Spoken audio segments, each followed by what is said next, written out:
Imagine, if you will, the gentle, humid air of the Red River Delta, thick with the scent of water, soil, and life. The year is somewhere in the first millennium BCE, a time long before the grand narratives of empires and conquests had fully solidified in this part of the world. Here, history wasn't carved in stone or etched into the pages of a scroll. It was written in the water, in the soil, and in the rhythm of the rice paddies. It was a history of patience, observation, and an intimate understanding of the cycles of the earth. This story isn't about a king or a conqueror. It's about a farmer, a family, and a civilization learning to tell time in a way that seems utterly foreign to us today. Our modern world is ruled by the relentless, linear march of the clock, a ticking second hand that dictates our every move. But for the people of the Red River Delta, time was not a line, it was a circle. It was the perpetual cycle of planting, growing, and harvesting. And the instrument they used to measure it was the rice paddy itself. The story begins with the Red River, a great serpentine artery that snakes through what is now northern Vietnam. The river is both a bringer of life and a force of destruction. Its annual floods, a consequence of the monsoon rains, are a defining feature of the landscape. For the people who lived along its banks, understanding and predicting this immense, chaotic force was a matter of survival. It was a problem that had to be solved not with advanced mathematics or complex astronomical charts, but with careful, generational observation.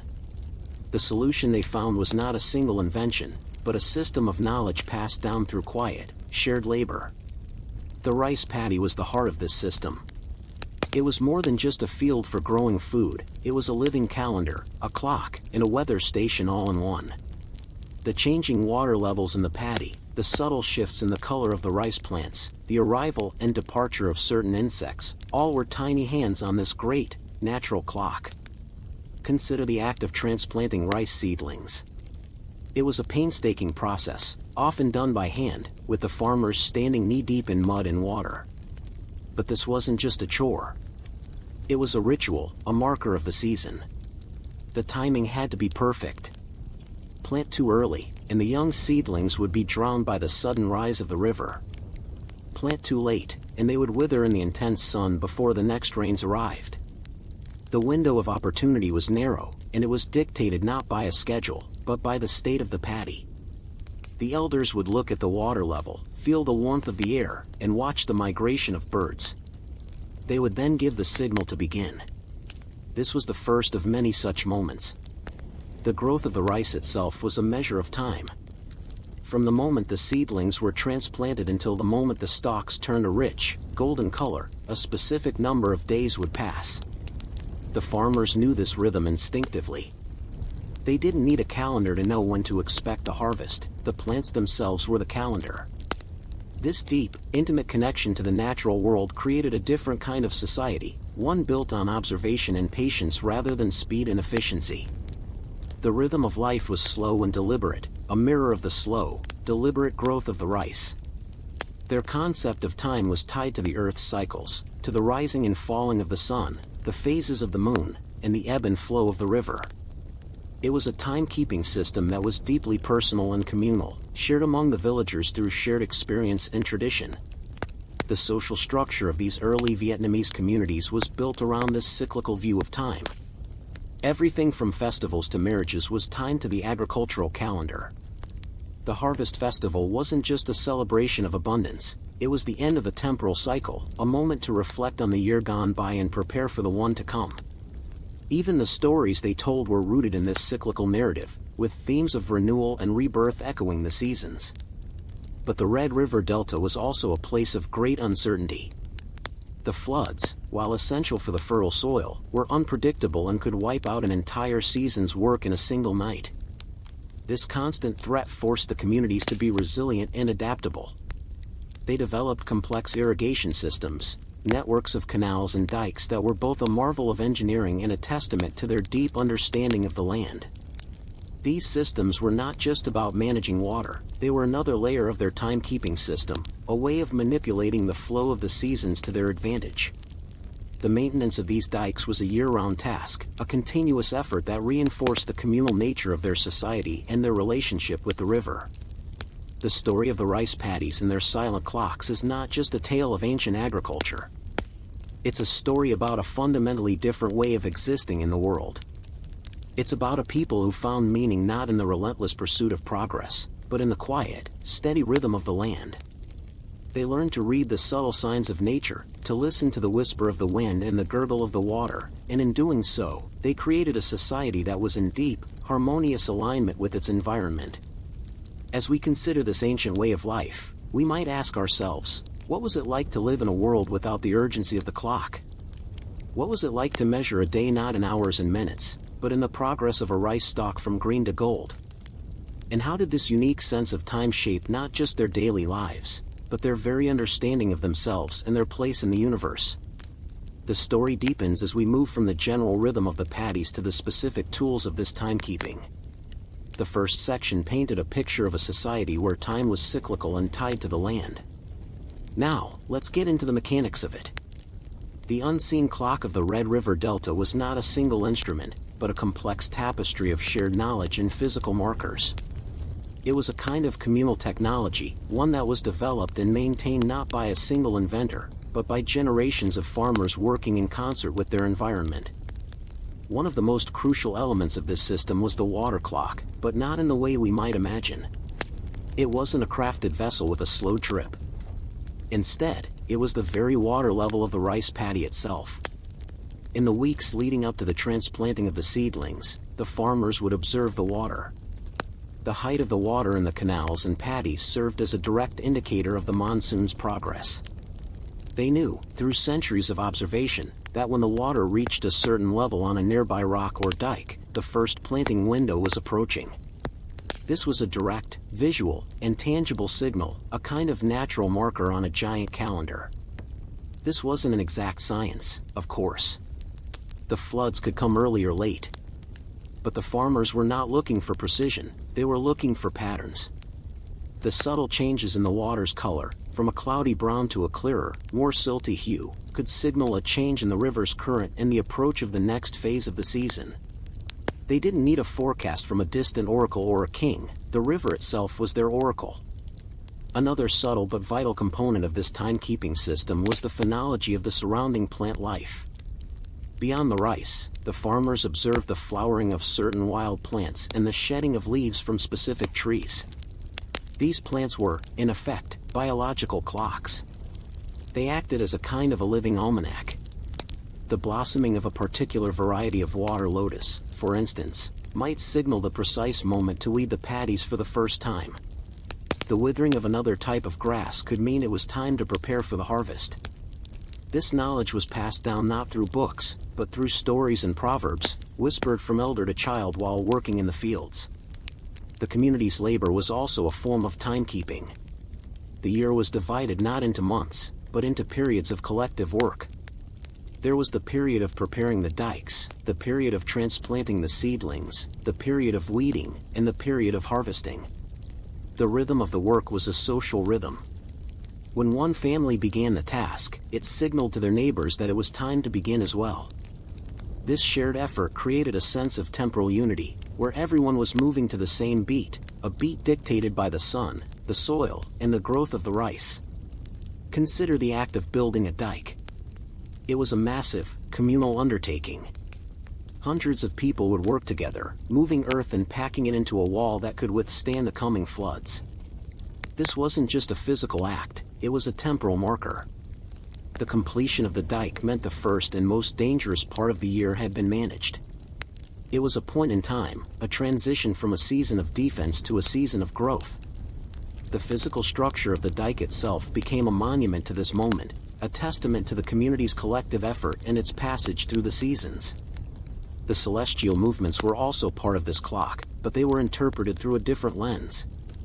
While other civilizations built observatories to track the stars for abstract knowledge, the people of the Red River Delta watched the moon and the sun for practical, agricultural reasons.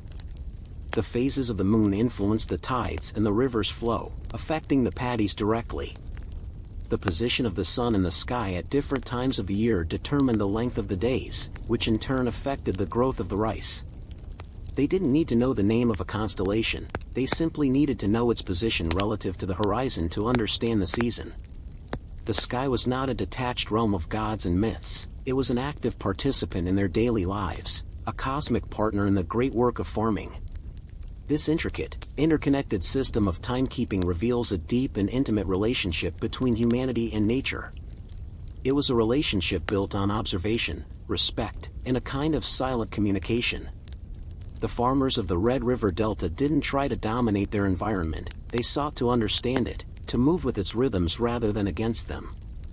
They knew that their survival depended not on controlling the forces of nature, but on harmonizing with them.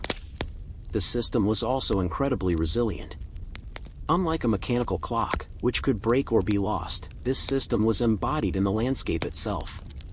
The knowledge was not contained in a fragile artifact, but in the collective memory of the community, passed down through generations. A flood might wash away a harvest, but it could never wash away the wisdom of how to read the river, how to understand the land, and how to begin again. This resilience was a defining characteristic of their civilization, a testament to their ability to adapt and endure. The life of a rice farmer in the Red River Delta was, in this sense, a continuous meditation on time. They were constantly in a state of observation, reading the subtle signs of the world around them.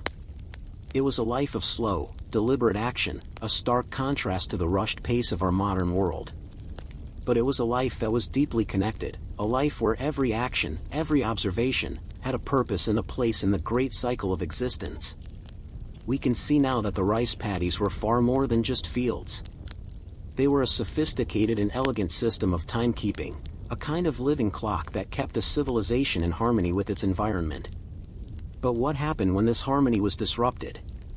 What happened when this delicate, patient way of life came into contact with a different kind of time, a different kind of power? The gentle rhythm of the Red River Delta's natural clock, a system honed over centuries of observation and communal knowledge, eventually met the more rigid, linear timekeeping of external powers. This encounter wasn't a sudden clash, but a slow, almost imperceptible shift that would ultimately alter the way time was understood and experienced in this ancient land. As kingdoms and empires rose and fell in the surrounding regions, their influence, though sometimes subtle, began to seep into the delta. With them came new ways of measuring time, lunar calendars for administrative purposes, the cyclical Chinese zodiac, and eventually, the more structured and hierarchical systems of imperial bureaucracy. These new temporal frameworks were often imposed from above, designed to organize populations, collect taxes, and regulate trade according to a more standardized and less localized understanding of the seasons. Initially, these imposed systems likely ran parallel to the traditional, paddy-centric timekeeping. The farmers still relied on the water levels, the plant life, and the collective rhythm of their labor to guide their agricultural practices. The imperial calendar might dictate the official start of the new year, but the true new year for the rice farmers began with the preparation of the fields for the first planting. These two temporal realities coexisted, one attuned to the immediate needs of survival and the cycles of nature, the other serving the more abstract needs of governance and administration. However, as the power of centralized states grew, so too did the pressure to conform to their standardized systems. The collection of taxes, for example, became tied to specific dates on the official calendar, regardless of the local agricultural conditions. This created a potential disconnect between the natural rhythms that govern the farmers' lives and the artificial deadlines imposed by the state. A late monsoon could mean a delayed harvest, but the tax collector would still arrive on the appointed day, his sense of time dictated by a scroll rather than the sky. This tension highlights a fundamental difference between the two systems. The paddy clock was flexible and responsive to the vagaries of nature. It acknowledged the inherent unpredictability of the environment and allowed for adjustments based on real-time observations. The imperial clock, on the other hand, was rigid and unyielding, operating according to abstract cycles that might not always align with local realities. The introduction of more precise astronomical observations and the development of sophisticated calendars in imperial centers further distanced timekeeping from the immediate experience of the farmers.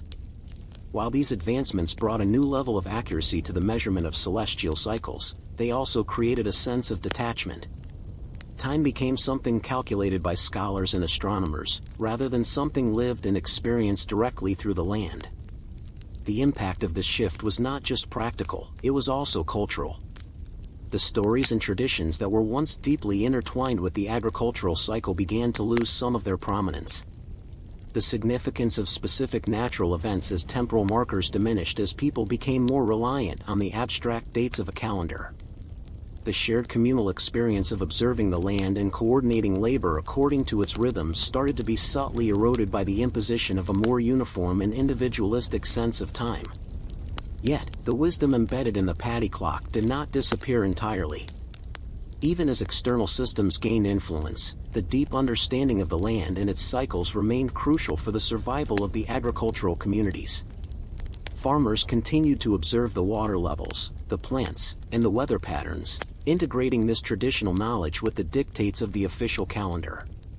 They learned to navigate between these two temporal worlds, adapting their practices to both the demands of the state and the rhythms of nature. The legacy of this ancient way of timekeeping can still be seen in the enduring connection of the Vietnamese people to the land and the cycles of rice cultivation. Even in the modern era, with its globalized and standardized sense of time, there remains a deep cultural understanding of the importance of the seasons and the rhythms of agriculture. Festivals and traditions continue to be tied to the agricultural calendar, serving as a reminder of a time when the land itself was the primary measure of existence. Reflecting on the unseen clock of the Red River Delta, we can see how deeply intertwined human culture and the natural world can be. For millennia, a civilization measured its life not by abstract units, but by the tangible realities of water, soil, and the growth of a plant.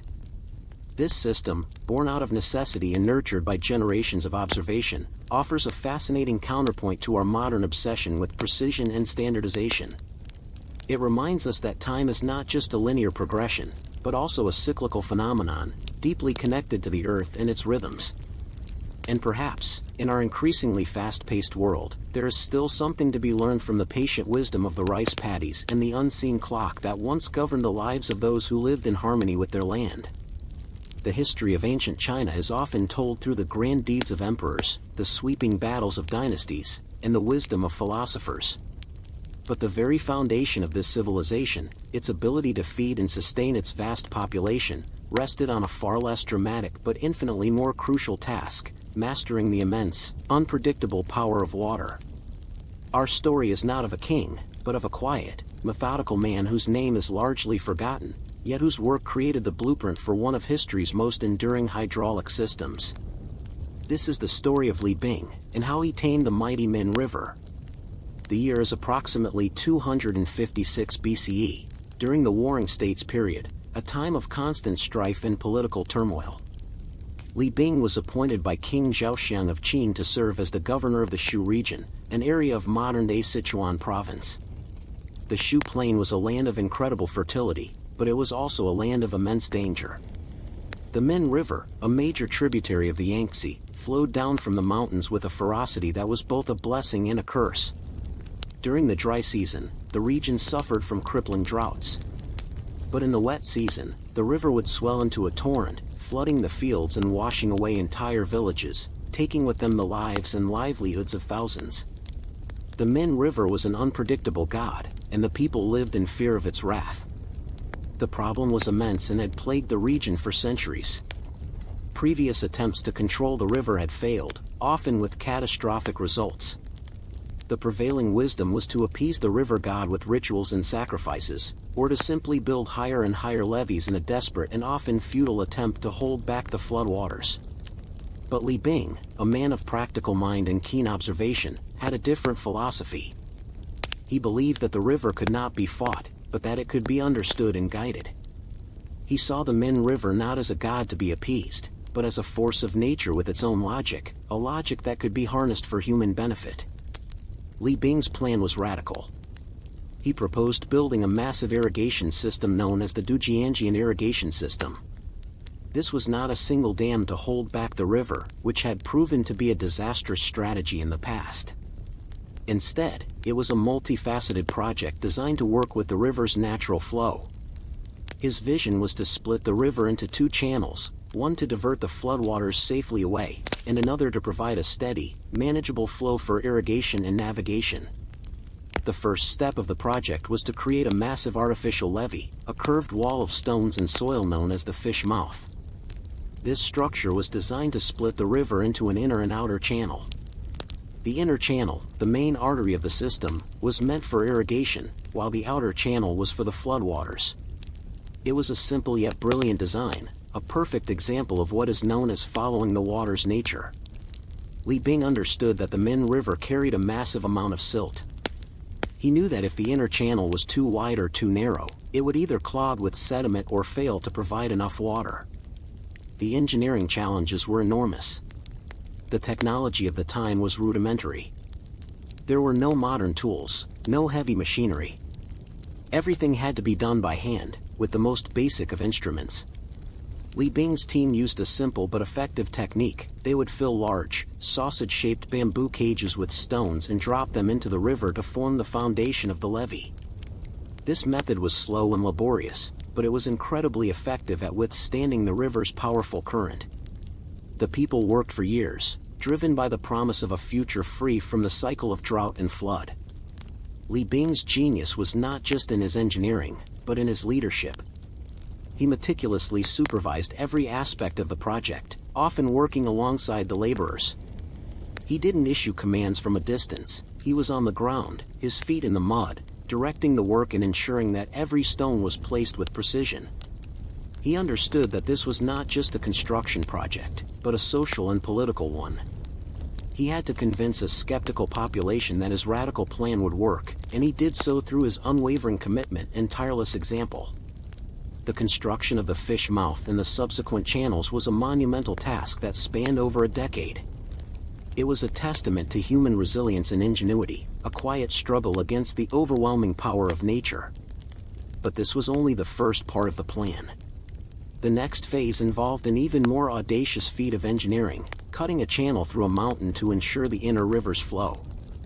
The question that lingered in the minds of everyone involved was not whether the project could be completed, but whether it would actually work. Could a man truly tame a force as immense as the Min River? And what would happen to the Shu Plain if he failed, if his ingenious design turned out to be a mere folly in the face of nature's power? The construction of the Dujianjian irrigation system was a slow and painstaking process, but it was the next phase that truly showcased the audacious vision of Li Bing. With the fish mouth diversion levee in place, the Min River was split, but the inner channel, intended to irrigate the vast Shu Plain, was blocked by a mountain. To solve this, Li Bing proposed cutting a channel, approximately 20 meters wide, through the mountain itself. This was a task that seemed to defy the limits of technology and human endurance in the 3rd century BCE. The rock of the mountain was hard and unyielding.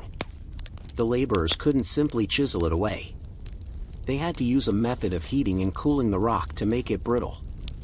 They would build large bonfires against the mountain face, allowing the heat to penetrate the stone. Then, they would douse the area with cold water, causing the rock to crack and shatter. This process had to be repeated over and over, with the shattered rock then painstakingly removed by hand. The work was slow, dangerous, and physically exhausting. It was a testament to the immense trust and confidence the workers had in Li Bing's plan. The channel they were carving through the mountain was named the Baopingku, or Bottleneck Channel. Its name was a practical description of its shape, but it also became a symbol of the difficult, narrow passage that the Min River had to navigate to be tamed. The success of the entire system hinged on the Baopingku. If it were too narrow, it would restrict the flow of water and cause it to back up. If it were too wide, it would fail to regulate the flow, potentially leading to flooding. Li Bing meticulously calculated the dimensions, an early example of hydrological engineering on a scale that would not be seen again for centuries. But even with the diversion in the channel, the system still faced a major problem: silt. The Min River was notorious for carrying huge amounts of sediment from the mountains, which would inevitably clog the irrigation channels over time. Li Bing's solution was a remarkable feat of understanding the river's dynamics. He created a pair of weirs, known as the Faishan, or flying sand weirs. These weirs were designed to skim the excess sediment off the surface of the water in the inner channel, directing it back into the outer channel where it would be flushed downstream. This was a subtle but critical innovation, a way of allowing the river to self-clean its own arteries. The design of the Dujiangyan system was a marvel of passive engineering. It required no dams, no gates, no complex machinery that could break down. It was a system that worked with the river, not against it. It used the river's own force to maintain itself, with minimal human intervention required after its initial construction. The annual maintenance was simple. The workers would simply clear the sediment from the channels and check the integrity of the weirs. This became a yearly ritual, a quiet, communal act that ensured the continued prosperity of the region. The final element of the Dujiangyan system was a series of canals and ditches that spread across the Shu Plain like a delicate web. These smaller arteries distributed the water from the inner channel to the fields of the farmers. Li Bing didn't just build a single grand structure, he built an entire network, a system that provided water to an area of over 1.3 million acres. It was a project of immense scale and complexity, a testament to his understanding of both hydrology and the needs of a burgeoning agricultural society. The Dujiangyan system completely transformed the Shu Plain. It turned the land from a place of chronic drought and unpredictable floods into one of the most fertile and productive regions in all of China. The constant fear that had governed the lives of the people was replaced by a sense of security and stability. The system's success was so profound that it led to the region becoming known as the Land of Abundance, Tianfu Zhigua, a name it holds to this day. Li Bing's work was more than just a feat of engineering, it was a profound shift in the relationship between humans and nature. He didn't try to dominate the river, he sought to understand it, to guide its power rather than crush it. His legacy was not a single monument to his own glory, but a system that brought life and prosperity to a vast population for more than 2 millennia. But for all its success, the Dujiangyan system was not a story of flawless victory. The project was one of constant struggle, one that pushed the limits of what was possible. And what about the man himself, the quiet engineer who defied the gods and mastered the Min River? What was his ultimate fate? The completion and enduring success of the Dujiangyan irrigation system cemented Li Bing's legacy, but his story is not merely a tale of a brilliant engineer. It is also a quiet chronicle of how a man's work can outlast his name, becoming so intertwined with a civilization's prosperity that its origins fade into myth. After the successful construction of the system, Li Bing and his son, also an engineer who assisted him, were honored for their work. Yet, the history of their lives is strangely sparse. The very records that could have detailed their lives and personal struggles are often lost or exist only in fragmented historical texts. The man who had a hand in shaping the very landscape of a prosperous region disappeared from the central narrative, becoming a figure more of legend than of documented fact. Over time, the people of the Shu Plain, out of gratitude and reverence, began to deify Li Bing. He became known as the Master of the Water, and temples were erected in his honor. The quiet engineer had been elevated to the status of a river god, a powerful figure of folklore who had brought order and bounty to a chaotic land. This deification is, in itself, a testament to the profound impact of his work. The Dujiangyan system was so effective, so seemingly miraculous in its ability to bring predictable harvests and prevent devastating floods, that people could only explain it through divine intervention. The genius of his engineering was so far beyond the common understanding that it was attributed to supernatural forces. This transition from historical figure to deity is a powerful reflection of how a person's practical, mundane actions can become monumental in the collective memory, especially when they fundamentally change the conditions of life for so many. The system he built has endured for over 2,000 years, a testament to its design and the simple, elegant principles upon which it was founded. The Dujiangyan remains operational to this day, providing irrigation for millions of acres and serving as a model for sustainable water management. Unlike many monumental works of antiquity that are now ruins, the Dujiangyan continues to function as it was intended. Its endurance speaks volumes about Li Bing's foresight. He didn't just solve the problem of his time, he created a solution that could adapt to the changing landscape, a passive system that required constant, but manageable, maintenance rather than massive, intermittent overhauls. The story of Li Bing serves as a powerful reminder that history is not just made by the loud and dramatic figures, but also by the quiet, dedicated individuals whose work forms the very infrastructure of civilization.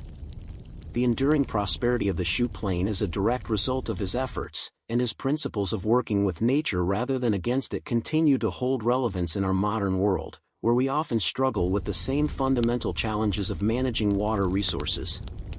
His story is a quiet lesson in the power of patience, ingenuity, and a deep respect for the natural world.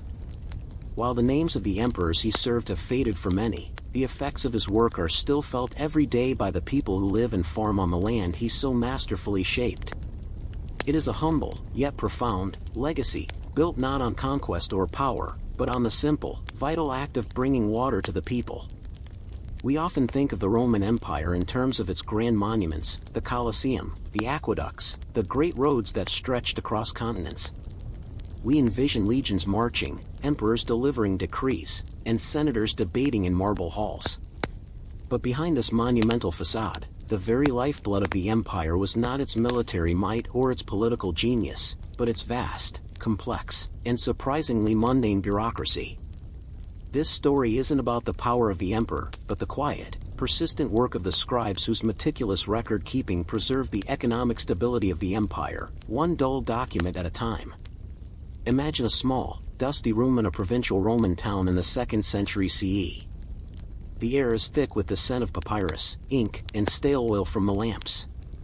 A scribe, a man named Titus, sits hunched over a low table. His work is not to write history or compose poetry, but to document the daily transactions of the town's grain merchant, Lucius. Titus's hand moves with practiced ease, copying columns of numbers and lists of names onto a scroll. He records the amount of grain sold, the price paid in denarii, and the name of each buyer. He notes the deliveries from the surrounding farms, the tax payments made to the local magistrate, and the occasional loan given to a struggling farmer. The work is tedious, repetitive, and entirely unremarkable. Yet, in this dull, painstaking process lies the true story of the Roman economy.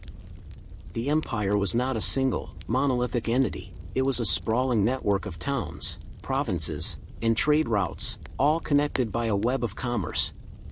This web was held together not by grand decrees, but by millions of tiny, individual transactions, each one dutifully recorded by a person like Titus.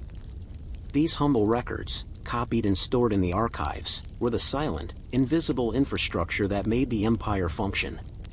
The Roman economy relied on a high degree of predictability and trust. A merchant in Alexandria needed to be certain that the grain he sent to Rome would be received and paid for.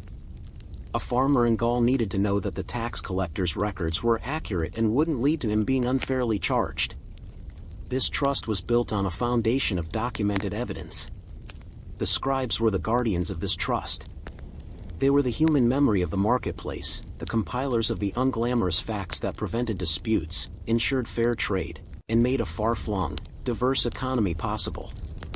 These records were not just for the wealthy and powerful. They documented the lives of ordinary people. A receipt for a few pounds of olives, a contract for the sale of a small plot of land, a list of expenses for a funeral, these were all part of the scribe's daily work. They were the raw data of history, the small details that, when aggregated, paint a picture of daily life with a clarity that the grand narratives often miss. These are the details that tell us about the price of bread in Pompeii, the cost of a slave in Ephesus, or the amount of wine imported into Britannia. The sheer scale of this record-keeping was staggering. Every province, every city, every legion, every temple, and every major merchant had its own scribes and its own archives. They documented everything: land ownership, tax assessments, military supplies, census data, and legal judgments. The Roman state ran on paper. Without this constant flow of information, the empire would have been ungovernable. The emperor's edicts could not be enforced, taxes could not be collected, and the legions could not be provisioned. The work of a scribe was far from glamorous. It was a life of quiet diligence and immense responsibility. A single mistake could have significant consequences, leading to a legal dispute or an unfair tax burden. The scribes were the unsung heroes of the Roman order, the quiet professionals who ensured that the gears of the vast imperial machine turned smoothly. Their contribution was not in a single heroic act, but in the relentless, day in, day out act of documentation. They were the quiet observers of history, their quills scratching away the stories of ordinary lives onto scrolls that would, for a time, hold the empire together. But what happened to these records? Why, when the grand buildings of Rome still stand, have the vast majority of these documents disappeared? And what can the few surviving fragments of this immense archive reveal about a forgotten aspect of the Roman world? #### ascribes dust, the mundane records that preserve the Roman Empire's forgotten economy. The vast majority of the Roman Empire's meticulously kept records are lost to us. They didn't survive for the same reasons that great stone monuments did.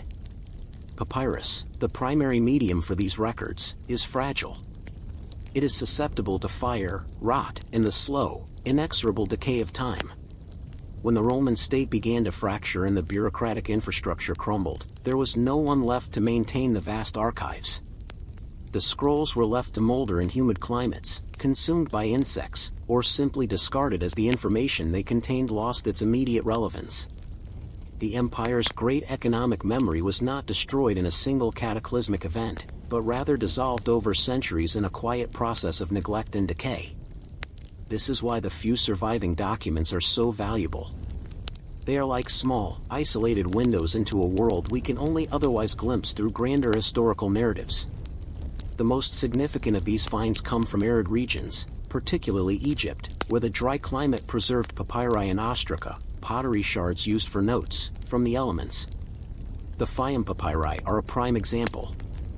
These mundane records, found in the sands of Egypt, include census lists, tax receipts, loan agreements, and private letters. They are not the stuff of epic poetry, they are the raw data of everyday life. These documents reveal a Roman economy that was far more complex and organized than many might assume. We see a system of credit and debt, with farmers borrowing against future harvests and merchants extending lines of credit to their customers. We find records of wage payments to laborers, showing a detailed breakdown of their daily and weekly earnings. We can even see how the Roman government managed its vast grain supply, with receipts showing the amount of grain collected as tax and its distribution to the cities. The bread and circuses of Rome weren't just a political strategy, they were a logistical marvel, managed by countless scribes meticulously tracking every bushel and every denarius. The scribal profession itself was a silent, essential pillar of the Roman social structure. Scribes weren't just passive recorders, they were the custodians of knowledge and the arbiters of truth in a world where information was power. They were often literate slaves or freedmen, but their skills gave them a surprising amount of influence. A skilled scribe was an invaluable asset to a merchant, a military commander, or a provincial governor. The ability to read, write, and calculate with precision was a rare and highly sought-after talent. Their quiet work, day after day, week after week, was what made the empire's economic machinery function. The records also reveal a subtle but constant tension between the official, standardized Roman system and the local, regional economies it encompassed. We see notes in a document that deviate from the official imperial script, showing a local scribe's personal style or a regional dialect. We find evidence of local currencies being exchanged for Roman denarii, with the scribe meticulously documenting the conversion rate. These small details show us an empire that was not a single, uniform entity, but a patchwork of diverse cultures and economies, all connected by a shared bureaucratic framework. The scribes were the translators of this framework, converting the local realities of the marketplace into the universal language of the Roman ledger. This painstaking work of documenting the mundane wasn't done for the benefit of future historians. It was done for immediate, practical reasons, to settle a debt, to ensure a legal claim, to track a shipment. Yet, in this simple act, the scribes created a record of a society's pulse. They captured the rise and fall of prices, the movement of goods, and the daily struggles of ordinary people in a way that no grand historical text ever could. The great Roman aqueducts brought water to the cities, but the humble papyrus scrolls brought order to the economy. But what did all this documentation ultimately lead to? In a world of chaos and change, did the scribes' quiet work have a lasting impact? And what can their dusty, fragmented records tell us about the final, tumultuous years of the Roman Empire? The quiet, persistent work of the Roman scribes, while not a dramatic force of change, was a fundamental part of the empire's infrastructure, and its eventual breakdown offers a unique perspective on the fall of Rome. The vast network of records, of taxes, of trade, of land ownership, was the nervous system of the empire. As the central authority began to falter in the 4th and 5th centuries CE, this system, too, began to unravel. The decline was not a sudden collapse. It was a slow, agonizing process. With each political crisis, each barbarian incursion, and each change in power, the imperial bureaucracy lost a little more of its efficiency. Scribes, whose positions were once secure and vital, found themselves working for new, often less organized, authorities. The standardized systems of record keeping, which had once stretched from Britain to Egypt, began to fragment. Local administrators and military commanders, increasingly detached from Rome, started keeping their own, less consistent, records. The universal language of the ledger was being replaced by a babel of local documents. This breakdown in communication and accountability had a profound impact on the economy. Without reliable records, trade became riskier. A merchant could no longer be certain that his goods would be properly accounted for or that his payments would be secure. Trust, which was built on the foundation of documented transactions, began to erode.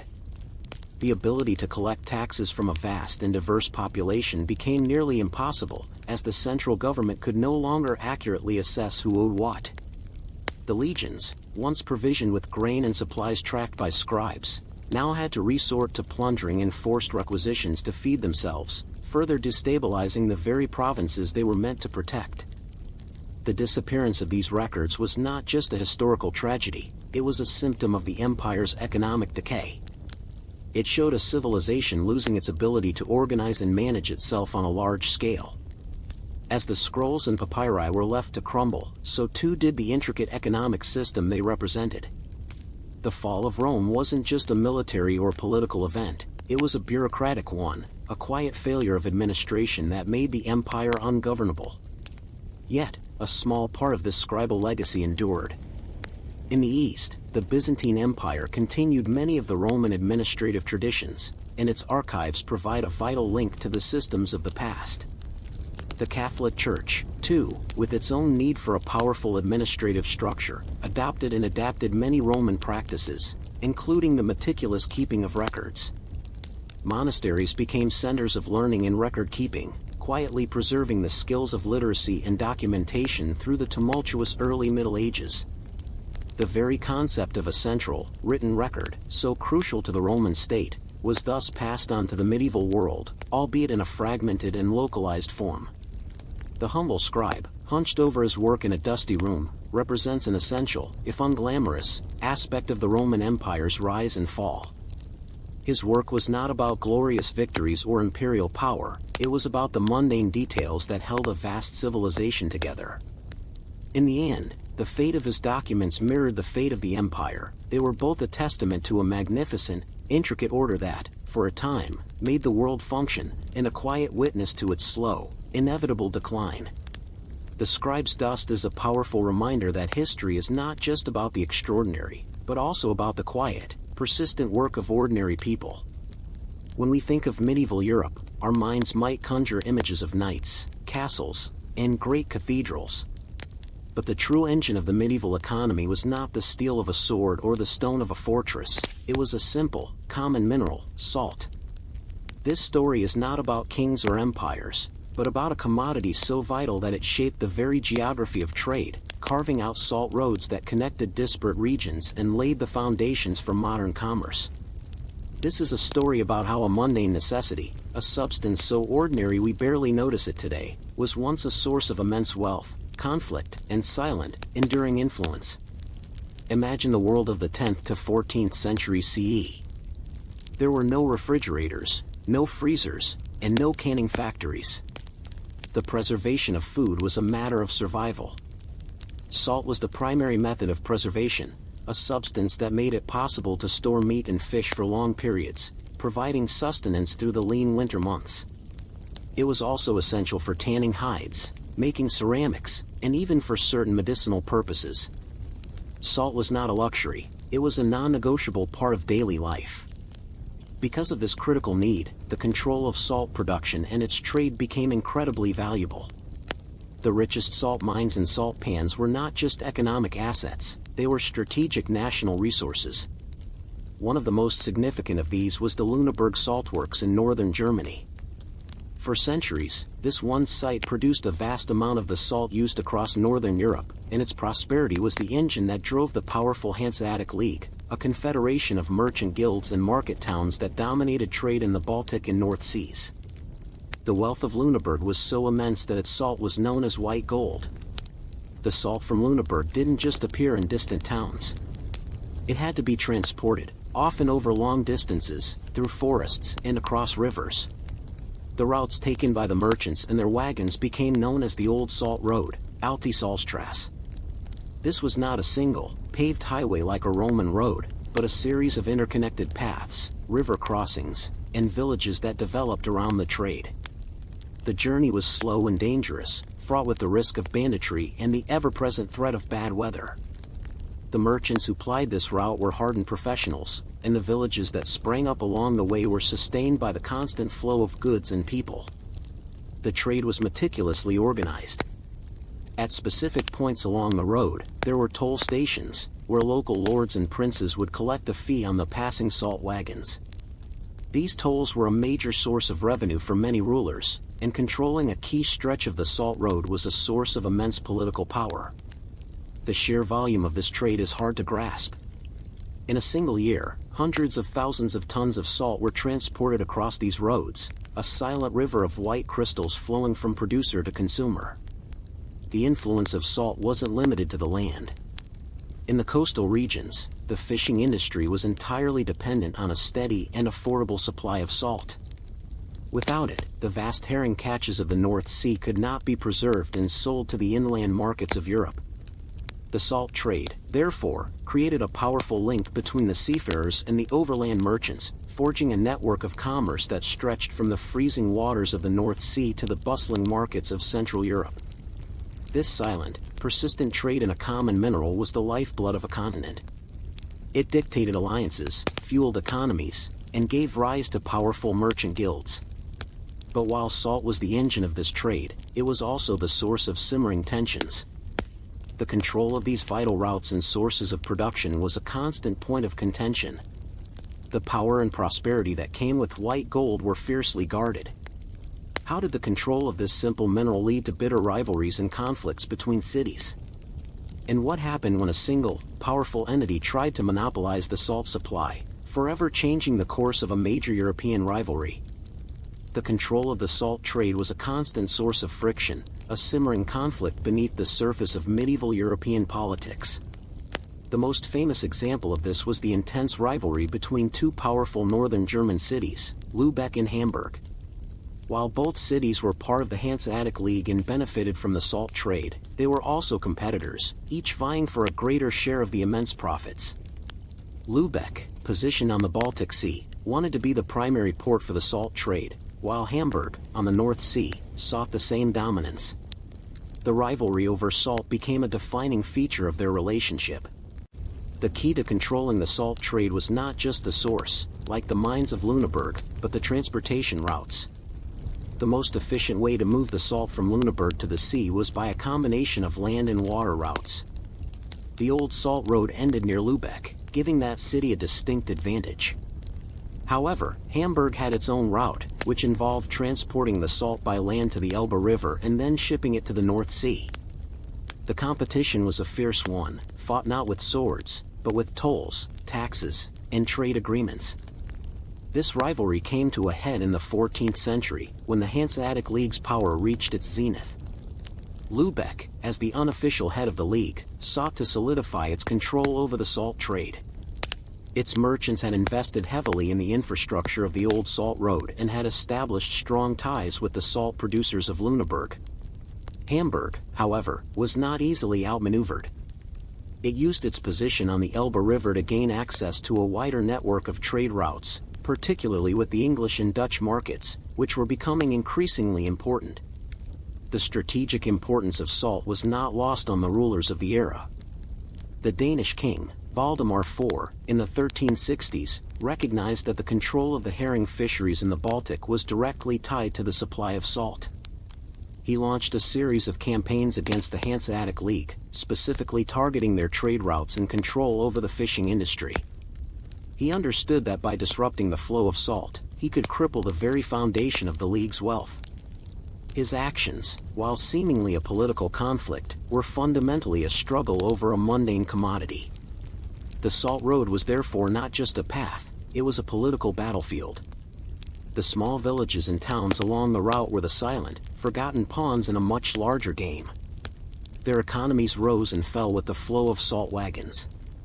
Their local lords held power not through military might, but through their control of a few miles of dusty road. A simple toll gate could be the source of a powerful family's fortune, and a dispute over a levy could lead to a minor war. The influence of salt also extended to the lives of ordinary people. The price of salt was a major factor in the cost of food, and any disruption in its supply could lead to hardship and even starvation. The availability of salted fish and meat was the difference between life and death for many during the winter. This simple fact made the salt merchant a figure of immense importance, often more so than a local lord or priest. The story of salt is a story of silent, relentless pressure.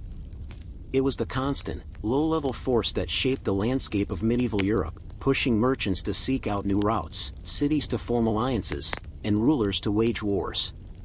Its fingerprints are all over the maps of the period, from the great seaports to the humble land routes. But what was the ultimate consequence of this silent struggle? How did the immense profits from this simple mineral shape the destinies of cities and the course of history? The relentless pursuit and control of salt not only shaped trade routes and fostered urban rivalries but also fundamentally altered the power dynamics of medieval Europe. The immense wealth generated by the salt trade gave rise to a new kind of power, one based not on land ownership or feudal allegiances, but on commerce and capital.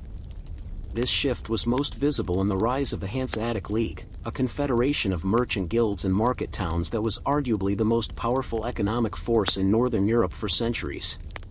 The League's strength was built on the backbone of commodities like salt, which were in constant, high demand. The profits from the salt trade allowed cities like Lübeck to invest in grand public works, build fortified city walls, and maintain their own fleets and private armies. They could effectively dictate terms to kings and princes, a power that was unprecedented for a non-royal entity. The wealth derived from white gold allowed these cities to bypass the traditional feudal hierarchy and create their own, more fluid and meritocratic social order. A common merchant, if he were a shrewd businessman, could amass a fortune that rivaled that of a noble. The lasting impact of the salt trade is still visible today. The very geography of Northern Europe was shaped by the need to transport this vital commodity. The network of roads, canals, and ports that developed to move salt became the arteries of a new, dynamic economy. The cities that controlled the key points along these routes, Lüneburg, Lübeck, and Hamburg, prospered and became centers of trade and innovation. The trade also forged a powerful commercial identity in the region, a common bond among merchants that transcended political borders and laid the groundwork for a more unified European economy in later centuries. The story of the Salt Road is a quiet but powerful example of how a mundane object can have a profound impact on history. While we might celebrate the grand narratives of kings and knights, it was the silent, persistent movement of a simple mineral that provided the wealth to build the castles and the food to feed the armies. The humble salt crystal, in its journey from a mine in Germany to a plate in Scandinavia, left an indelible footprint on the landscape of medieval Europe, shaping its politics, its economy, and its very sense of self. The history of the Tang dynasty, 618 to 907 CE, is often recounted through the grand chronicles of its emperors, the poetry of its golden age, and the epic tales of its military campaigns. But beneath this surface of political and cultural grandeur, the empire's true strength was built on the silent, rhythmic work of artisans and a system of production that was a marvel of its time. This story is not about the grand court, but about a far more humble object, a silk loom, and a system of patterns so precise that they served as an unofficial, visual ledger, documenting the changing fortunes of the empire. In the workshops of the Tang capital of Chang'an, thousands of looms clattered in unison, producing the finest silk in the world. This wasn't just a luxury good, it was the primary currency of the empire's trade with Central Asia, a diplomatic gift to foreign courts, and a symbol of imperial power. The complexity and artistry of Tang silk weaving were legendary. The patterns weren't random designs, they were intricate, coded symbols, each one telling a subtle story about the era in which it was created. Imagine a master weaver, a man or woman whose hands have spent a lifetime on the loom. They don't just follow a pattern, they interpret it. A new imperial edict is issued, perhaps changing the official court colors or the emblems reserved for specific ranks. This change is not announced with a loud fanfare, but is quietly communicated to the weaving guilds. The next batch of silk produced will incorporate these new symbols. A change in a military campaign might be subtly reflected in the designs, with new motifs representing a conquered territory or a victorious battle. The threads themselves become a form of historical record. The designs were a silent ledger of political and economic changes. A period of great prosperity and stability would be reflected in complex, intricate patterns with a rich use of color. The cost of dyes, after all, was directly tied to the health of the economy. An era of internal strife or economic hardship, however, would be evident in simpler patterns, a limited color palette, and a shift towards more common, less costly materials. The loom, in this sense, was a visual barometer of the empire's health. The patterns also documented the empire's vast cultural exchange. The Silk Road was not just a conduit for goods, but for ideas and aesthetics. We can see this in the motifs woven into the silk. Persian floral designs, Central Asian geometric patterns, and even Byzantine elements appear in Tang silk. A new pattern might be a literal record of a trade mission, an embassy from a distant land, or a new religious idea. The silk became a kind of map, with each new motif a silent footprint of the empire's interaction with the world. The weaving guilds themselves were a powerful force, a silent economic and social structure that ran parallel to the official government. They controlled a vast amount of wealth and employed tens of thousands of skilled workers. Their guild masters, who held the knowledge of the patterns and the art of weaving, were the keepers of this unwritten historical record. The loss of a master weaver was not just a loss of skill, it was the loss of a part of the empire's visual memory. The Tang dynasty's reliance on silk as both a luxury and a form of currency meant that its production was a matter of state importance. The imperial court had its own workshops, but the majority of the weaving was done in private guilds, whose practices were closely regulated by the government. The patterns themselves were standardized, with each guild required to produce designs that adhered to the official imperial aesthetic. This standardization made the silk a reliable medium of exchange. A length of silk was not just a piece of cloth, it was a unit of value, its worth determined by the complexity of its weave and the quality of its dye. This silent, visual ledger, woven into the fabric of daily life, tells a story that the official histories often overlook. It's a story of economic shifts, cultural exchange, and the daily work of a society. But what happened when this quiet, rhythmic system was disrupted? What did the patterns reveal about the tumultuous end of the Tang dynasty, a period of chaos and civil war that tore the empire apart? The stability of the Tang dynasty was mirrored in the stability of its silk production. For centuries, the patterns were consistent, intricate, and a testament to a flourishing economy and a confident empire. But as the 9th century dawned, this silent ledger began to tell a different story, one of internal decay and impending chaos. The first signs were not on a battlefield, but in the subtle changes on the loom. As a series of rebellions and political assassinations began to plague the empire, the trade routes of the Silk Road became more dangerous. The constant flow of raw materials and luxury goods from Central Asia was disrupted. This had an immediate impact on the weavers. Rare and expensive dyes, once a staple of imperial silk, became scarce. The vibrant colors of the earlier Tang period, the deep blues of lapis lazuli, the rich purples of madder root, began to give way to simpler, more common earth tones. The intricate floral and animal motifs, which required a complex variety of threads, were replaced by simpler geometric patterns that were easier and faster to produce. The patterns, once a testament to imperial confidence, were now a subtle cry of economic distress. The disruptions to the trade routes also meant that foreign motifs, which had once enriched Tang designs, became less common. The silk that was once a vibrant tapestry of international influence began to look more insular, more conservative. This shift in aesthetics was not a conscious artistic choice, it was a direct consequence of a world shrinking due to political instability. The loom was faithfully documenting the empire's retreat from the world stage, thread by thread. The Anlushan Rebellion, 755 to 763 CE, was a particularly brutal and prolonged conflict that brought the empire to its knees. The effects of this war were deeply felt in the weaving workshops. The imperial court, desperate for funds to pay its armies, began to impose heavier taxes on the weaving guilds. Many skilled weavers were conscripted into military service or fled the cities to escape the chaos. The production of silk plummeted. The quality of the remaining silk declined as guilds, facing shortages of materials and skilled labor, had to cut corners. The threads of the silk, once a measure of imperial might, were becoming frayed. The patterns also started to reflect the rise of new powers. As the central government weakened, regional military governors and powerful eunuchs began to accumulate more power.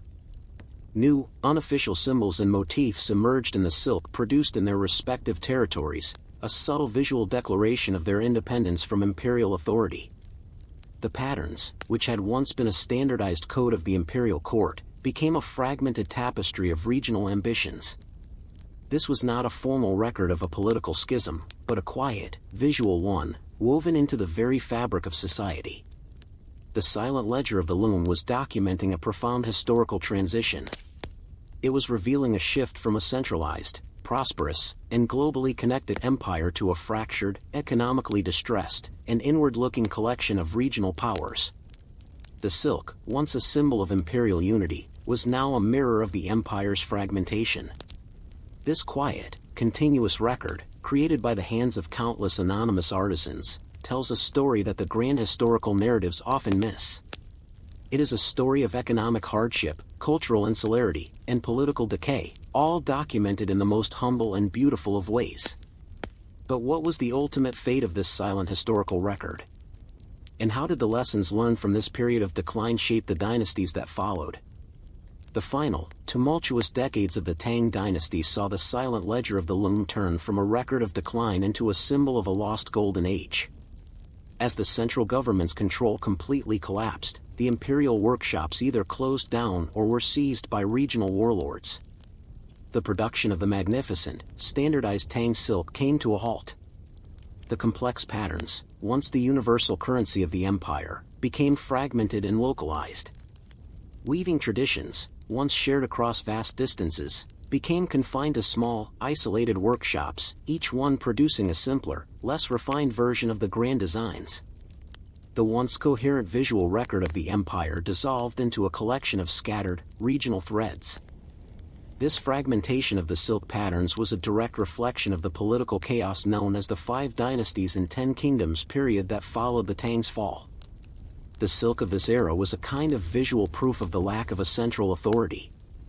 There was no longer an imperial court to dictate designs, no centralized network to distribute rare dyes, and no grand markets to justify the production of high-quality silk. The weavers, like the rest of the population, were simply trying to survive, producing basic, functional fabrics instead of elaborate works of art. The loom's ledger had recorded the final, chaotic chapter of the dynasty's story. However, the legacy of the Tang looms did not entirely disappear. When the Song dynasty, 960 to 1279 CE, eventually reunified China, the new rulers sought to revive the arts and sciences of the Tang. They understood the cultural and economic importance of silk. The weavers who had kept their skills alive through the dark centuries of chaos were now sought out. The masters of the Song court painstakingly collected and studied the surviving fragments of Tang silk to recreate the lost patterns.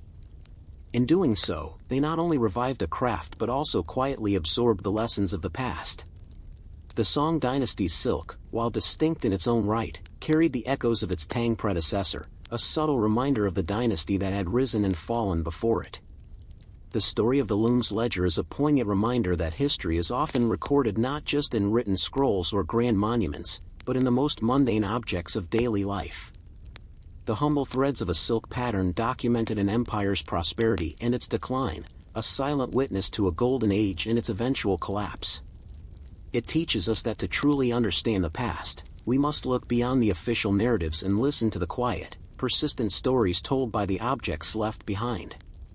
The silk, in its elegance and its decay, tells a story of human resilience, a craft that survived chaos and was reborn, carrying with it the memory of a dynasty woven into its very fabric.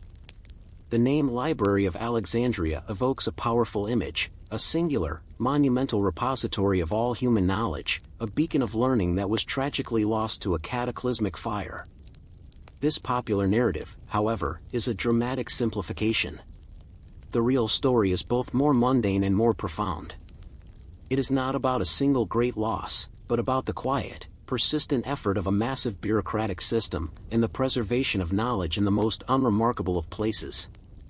This story is about the scrolls that were never meant to be famous, the ones that outlasted the great library by being so common, so practical, that no one bothered to burn them.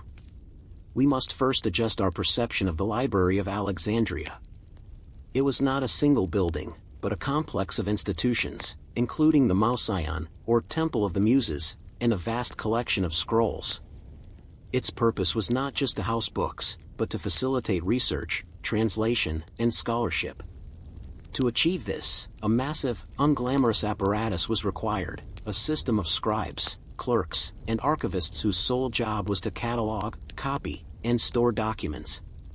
For every great philosophical treatise or epic poem that was painstakingly copied, there were hundreds of mundane records that were also created and filed.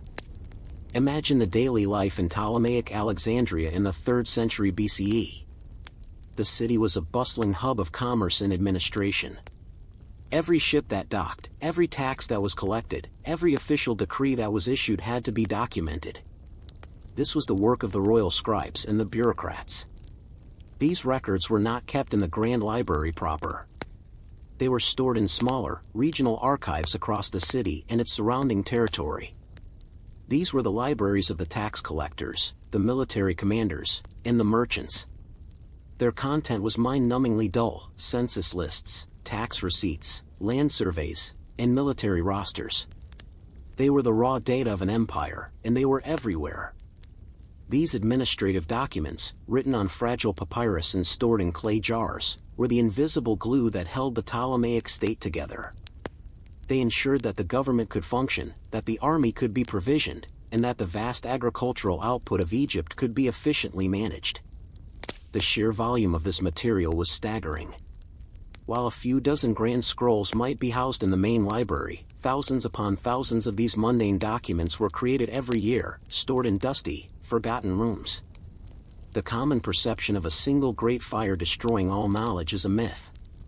While parts of the main library were likely damaged or destroyed over the centuries by conflict and neglect, there was never a single cataclysmic event that wiped out all of Alexandria's knowledge. The real tragedy of the library's decline was a slow process of decay, political instability, and a shift in the focus of scholarship. However, the real historical irony lies in the fate of those boring, administrative scrolls. While the great philosophical works, written in beautiful Greek prose, were copied and recopied until they crumbled, the mundane records were often forgotten. They were not seen as valuable enough to be preserved for posterity. They were simply discarded when their immediate administrative purpose had been fulfilled. And yet, it is precisely this lack of value that led to their survival. When the central authority of Alexandria weakened and the city faced turmoil, no one bothered to burn the dusty archives of the tax collectors. No one saw value in the records of grain shipments or the lists of census data. They were simply left to sit, undisturbed, in the arid climate of Egypt. And so, what can these unremarkable scrolls, the ones that were never meant to be saved, reveal about a forgotten part of the ancient world? What can the census lists and tax receipts tell us about the real lives of the people who lived under the shadow of the Great Library? The few surviving administrative scrolls, primarily from Egypt's arid climate, offer a remarkably detailed and personal glimpse into the lives of ordinary people in the Ptolemaic and Roman periods. These documents, known collectively as the Fayum papyri, were found in the rubble of ancient towns and in the bindings of mummies, their lack of literary value ironically ensuring their survival. They are not grand philosophical treatises, they are the dust of daily life. These scrolls reveal an empire where bureaucratic order was paramount. We can see a meticulous system of census-taking, where every member of a household, from the patriarch to the youngest child and even enslaved people, was recorded. These lists allowed the government to accurately levy a poll tax, a key source of imperial revenue. The papyri show that an individual's identity was, in a very real sense, defined by their place on a list. To be unregistered was to not exist in the eyes of the state. These records are an unprecedented source for demographers and social historians, providing a granular look at population size, family structures, and gender ratios in the ancient world. Beyond the census, the papyri contain a wealth of information about the economy. We find countless tax receipts for everything from grain to oil to livestock. A receipt from a farmer might show the exact amount of wheat he paid to the state and the date of the transaction. These documents allow us to reconstruct the price of goods, the flow of trade, and the burden of taxation on different social classes. They show us that the Roman state, far from being a simple military machine, was a sophisticated fiscal entity, managing its vast resources through a complex system of accounts and ledgers. The records also reveal the human element of this vast bureaucracy. We find private letters and petitions from ordinary citizens to local governors, complaining about injustices, pleading for a tax reduction, or reporting a crime.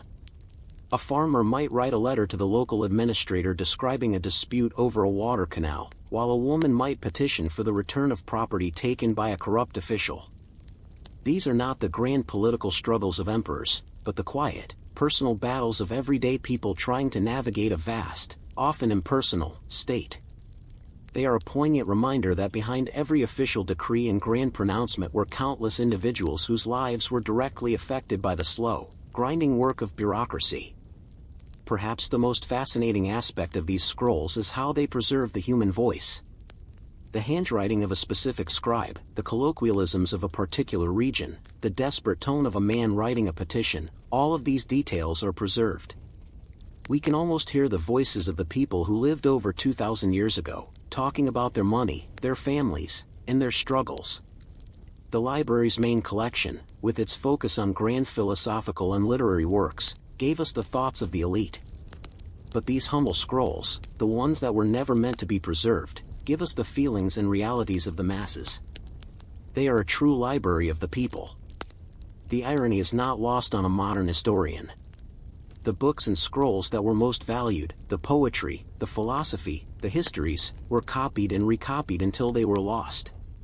But the documents that were considered valueless, the accounts, the receipts, the petitions, were preserved by accident, left to crumble into the sand and found centuries later. The story of the Library of Ash is, in this sense, a story of an unexpected archaeological treasure. But what happens when we start to read these dusty, forgotten records? What can they truly tell us about the ultimate fate of this great center of learning, and how do they challenge our long-held beliefs about the fall of the ancient world?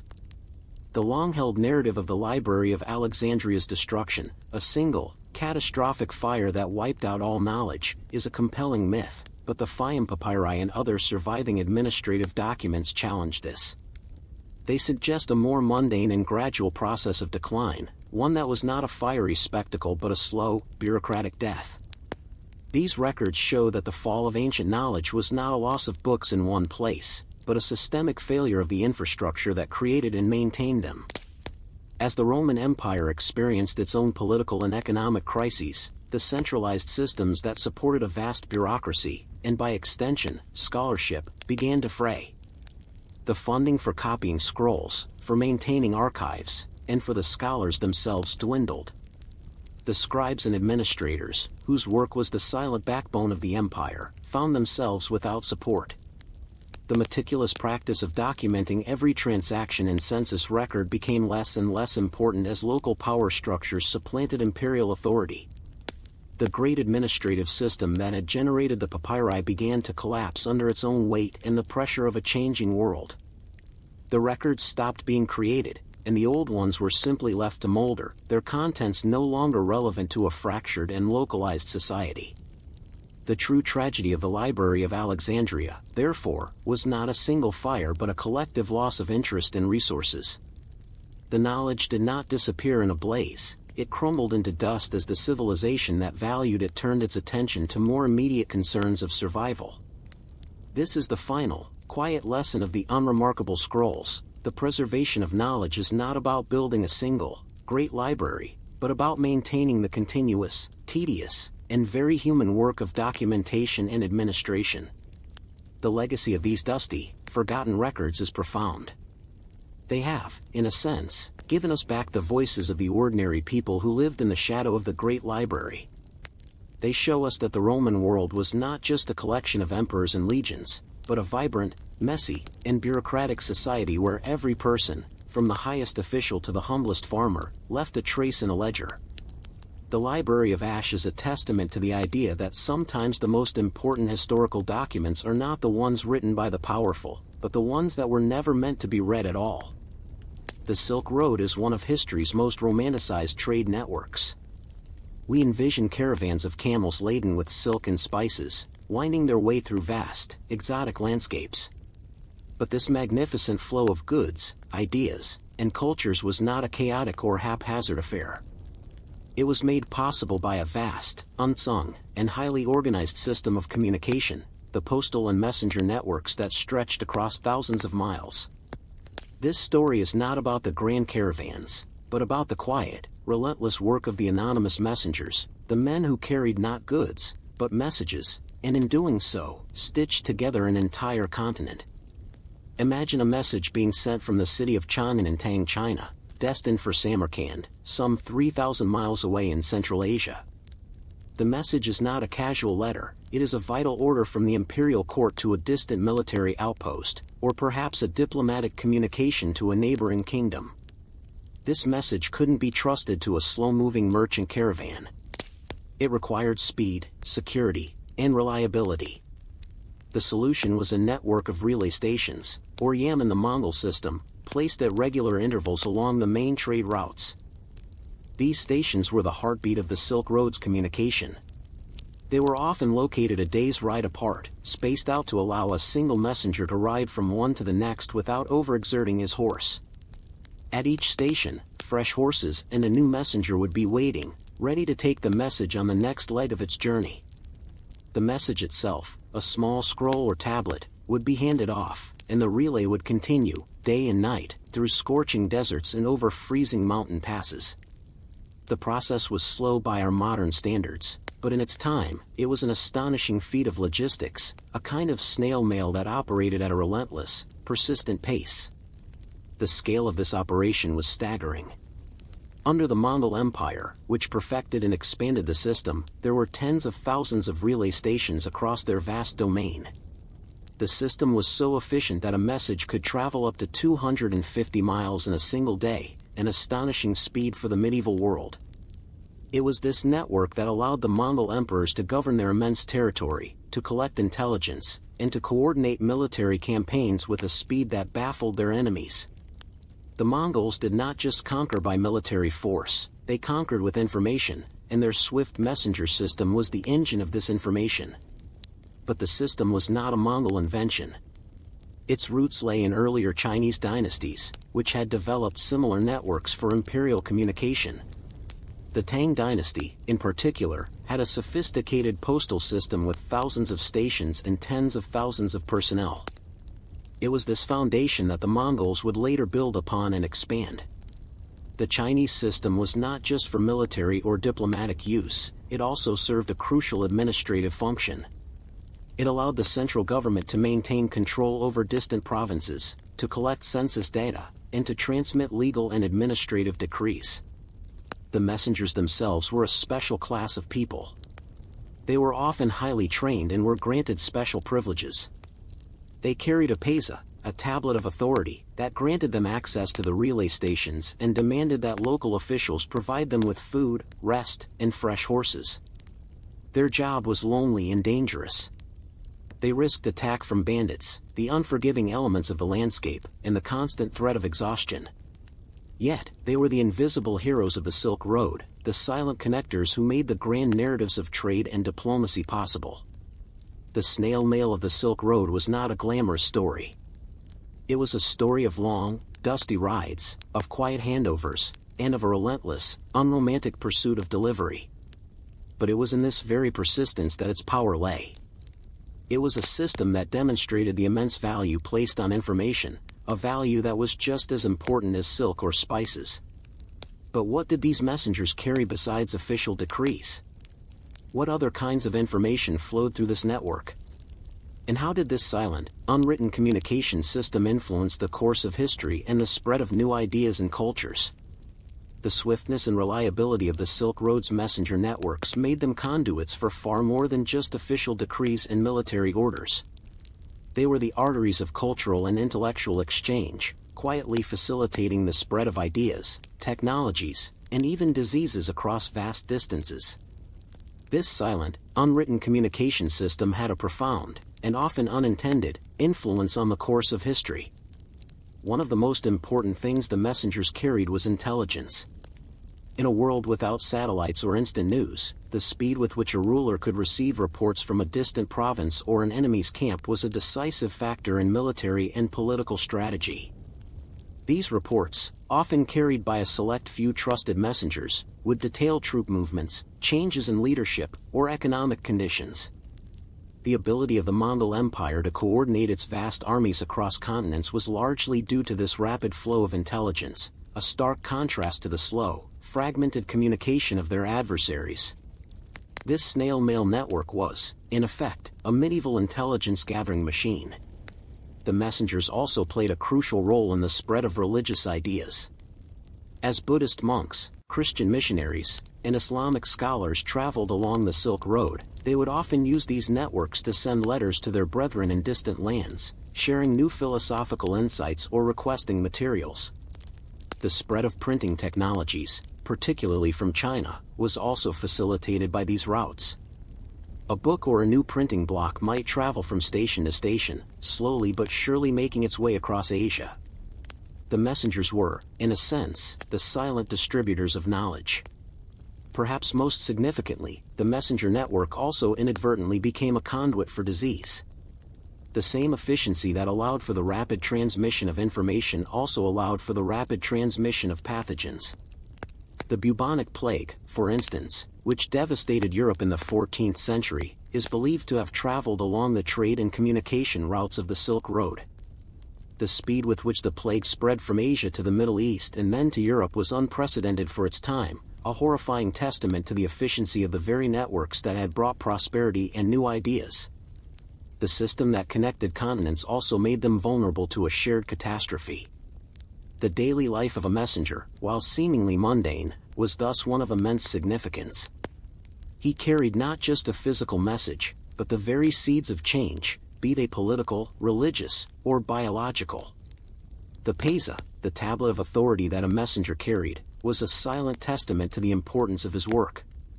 This simple object, often made of wood or metal, was a symbol of his power and his role as a vital cog in the great machine of imperial communication.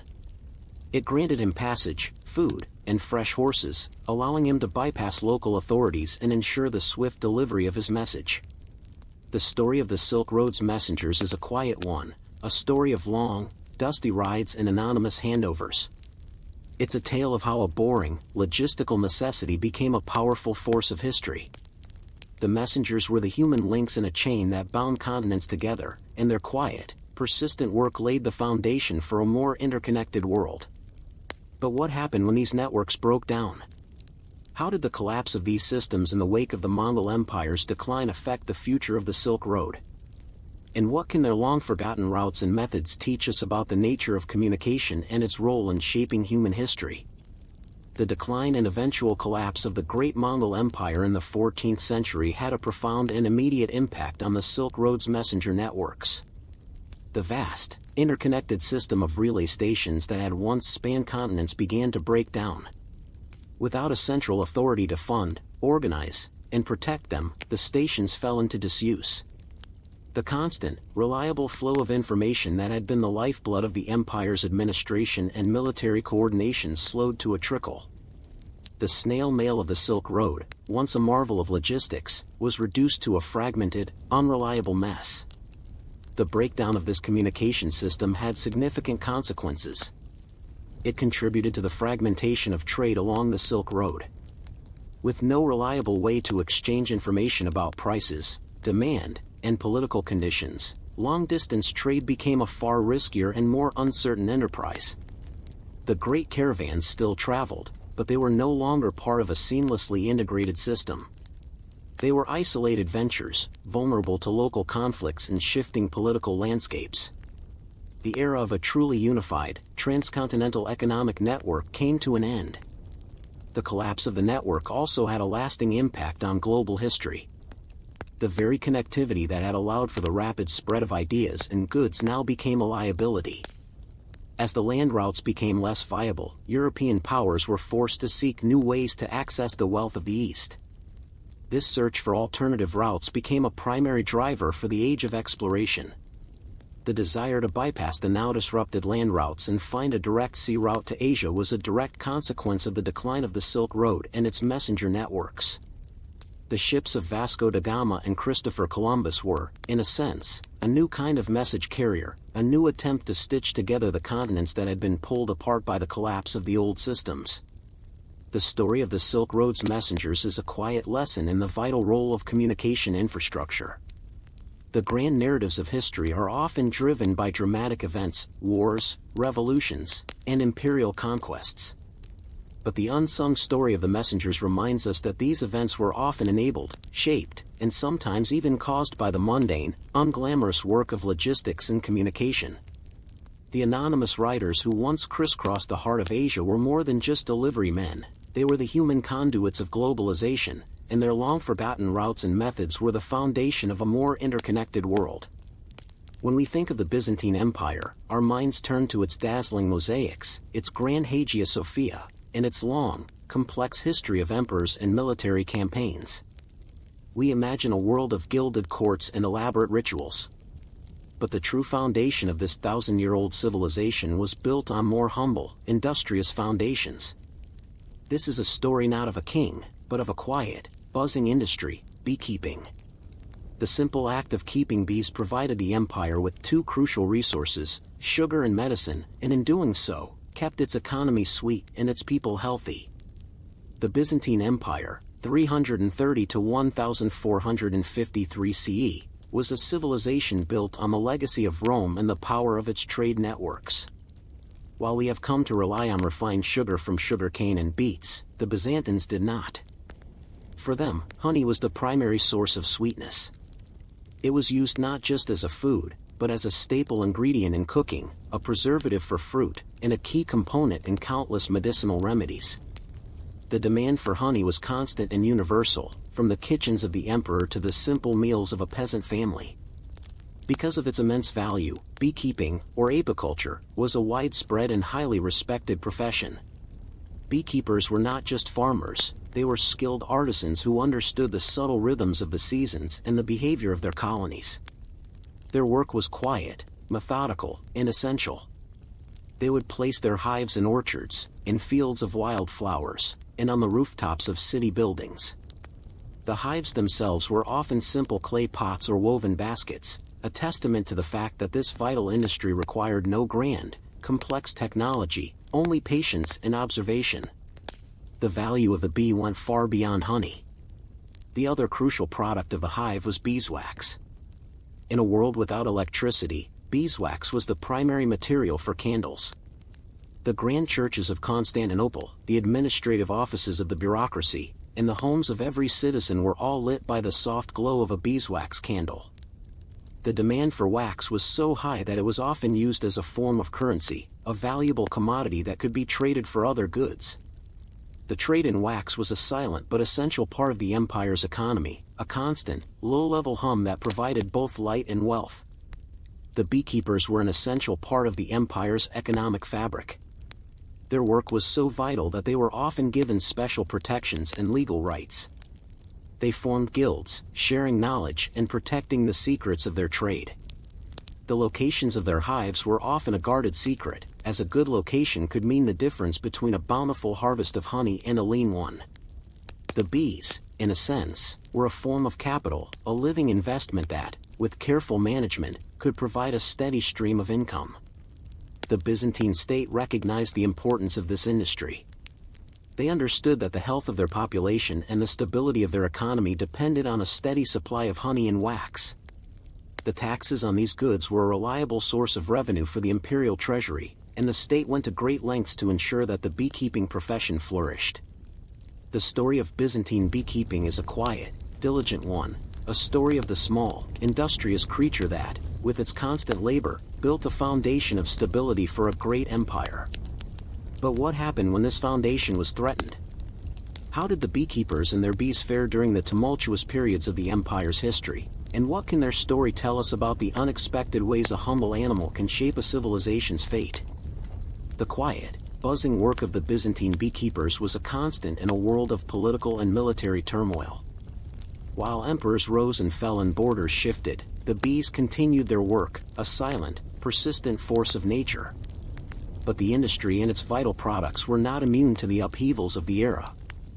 The tumultuous periods of the empire's history, from foreign invasions to internal strife, directly impacted the lives of the beekeepers and the availability of honey and wax.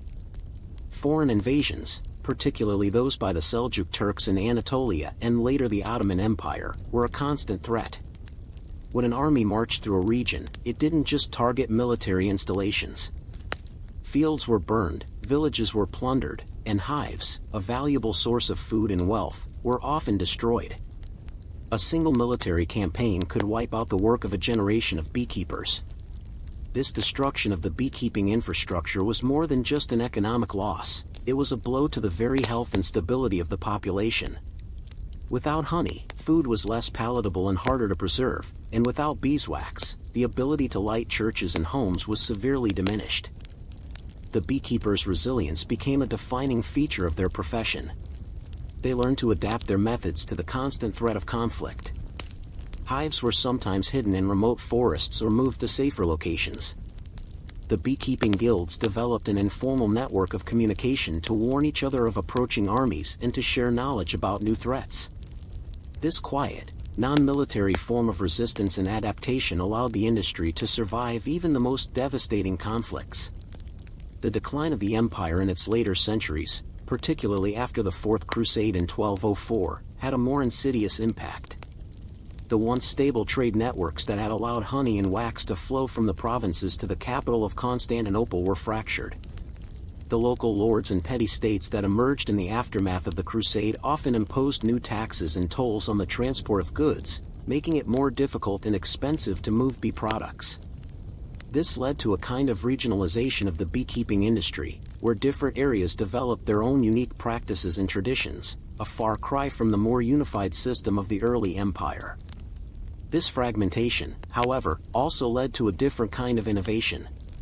In a world of less centralized authority, local beekeepers developed new, specialized methods. In some regions, they focused on producing high-quality honey for the local market. In others, they specialized in the production of beeswax for the monasteries, which had become important centers of learning and industry. This quiet, local adaptation was a testament to the ingenuity of the beekeepers and their ability to thrive even in a time of great upheaval. The story of the beekeepers is a powerful reminder that history is not just about the grand narratives of empires and battles. It is also about the quiet, persistent work of ordinary people and the small, vital industries that allowed civilization to endure. The beekeepers of Byzantium, with their peaceful, buzzing colonies, were a constant presence in a world of chaos. They provided the sweetness, light, and medicine that kept an empire going, even as its grander institutions began to crumble. But what did this reliance on honey and wax ultimately mean for the Byzantine Empire? How did this quiet industry shape its culture and its lasting legacy? The quiet, unglamorous work of the beekeepers and their buzzing colonies had a profound and lasting impact on the Byzantine Empire, shaping its culture, economy, and even its religious practices. The reliance on honey and wax for both daily life and state functions made the beekeeper a figure of quiet but immense importance. The constant and reliable supply of honey meant that the Byzantine diet, even for the common person, had a source of sweetness that was not dependent on trade with far-off lands. This not only made food more palatable but also provided a source of natural energy and, in many cases, a form of medicine. Honey was used as an antiseptic for wounds, a cure for digestive ailments, and an ingredient in countless herbal remedies. This dependence on a locally sourced, natural product contributed to a form of self-sufficiency that was crucial for an empire that was constantly under threat. The role of beeswax was just as significant, particularly in the religious life of the empire. Beeswax candles were a central part of Eastern Orthodox worship. The soft, clean light they emitted was seen as a symbol of divine light and purity. The demand for beeswax from the great monasteries and churches of Constantinople was immense, and it was the beekeepers who met this need. The relationship between the beekeepers and the church was a symbiotic one. The church provided a steady market for their product, and the beekeepers, in turn, provided the spiritual light that was so central to the empire's identity. This connection elevated the humble beekeeper to a position of respect and even spiritual significance. The story of the beekeepers is a powerful counter-narrative to the grand histories of empires. While the historians of the time focused on the lives of emperors and generals, the true story of the empire's resilience was being played out in the fields and orchards, in the quiet, methodical work of people tending their hives. The beekeepers provided a kind of quiet strength, a foundation of economic stability and health that allowed the empire to endure for 1,000 years. Their legacy is a subtle one, but it is deeply woven into the fabric of the civilization. It is a reminder that the great stories of history are often not about the clash of armies or the rise and fall of dynasties, but about the mundane, persistent, and vital work that happens behind the scenes. The beekeepers of Byzantium, with their small, industrious creatures, were a silent testament to the idea that a civilization's strength lies not just in its grand monuments but in its ability to master the small, vital details of daily life. Our understanding of maps is rooted in two-dimensional representations, lines on paper, digital displays on our phones. But before the invention of paper, before the age of navigation and exploration, there were maps. This story is not about grand geographical surveys or royal cartographers, but about a lone, prehistoric wanderer in the depths of the last ice age. It is the story of how a person, with only simple stones and a deep knowledge of the land, created the world's first maps, documenting migration routes, hunting grounds, and the movements of herds. Imagine the world 15,000 years ago, at the height of the Paleolithic era. The landscape is dramatically different. Glaciers cover large parts of the northern continents, and the climate is cold and unforgiving. Survival is a daily struggle, a relentless pursuit of food and shelter. For small bands of nomadic hunters, their most vital possession was not a tool or a weapon, but knowledge of the land. They needed to know where the herds of bison and reindeer would migrate, where to find a source of fresh water, and where the safest caves were located.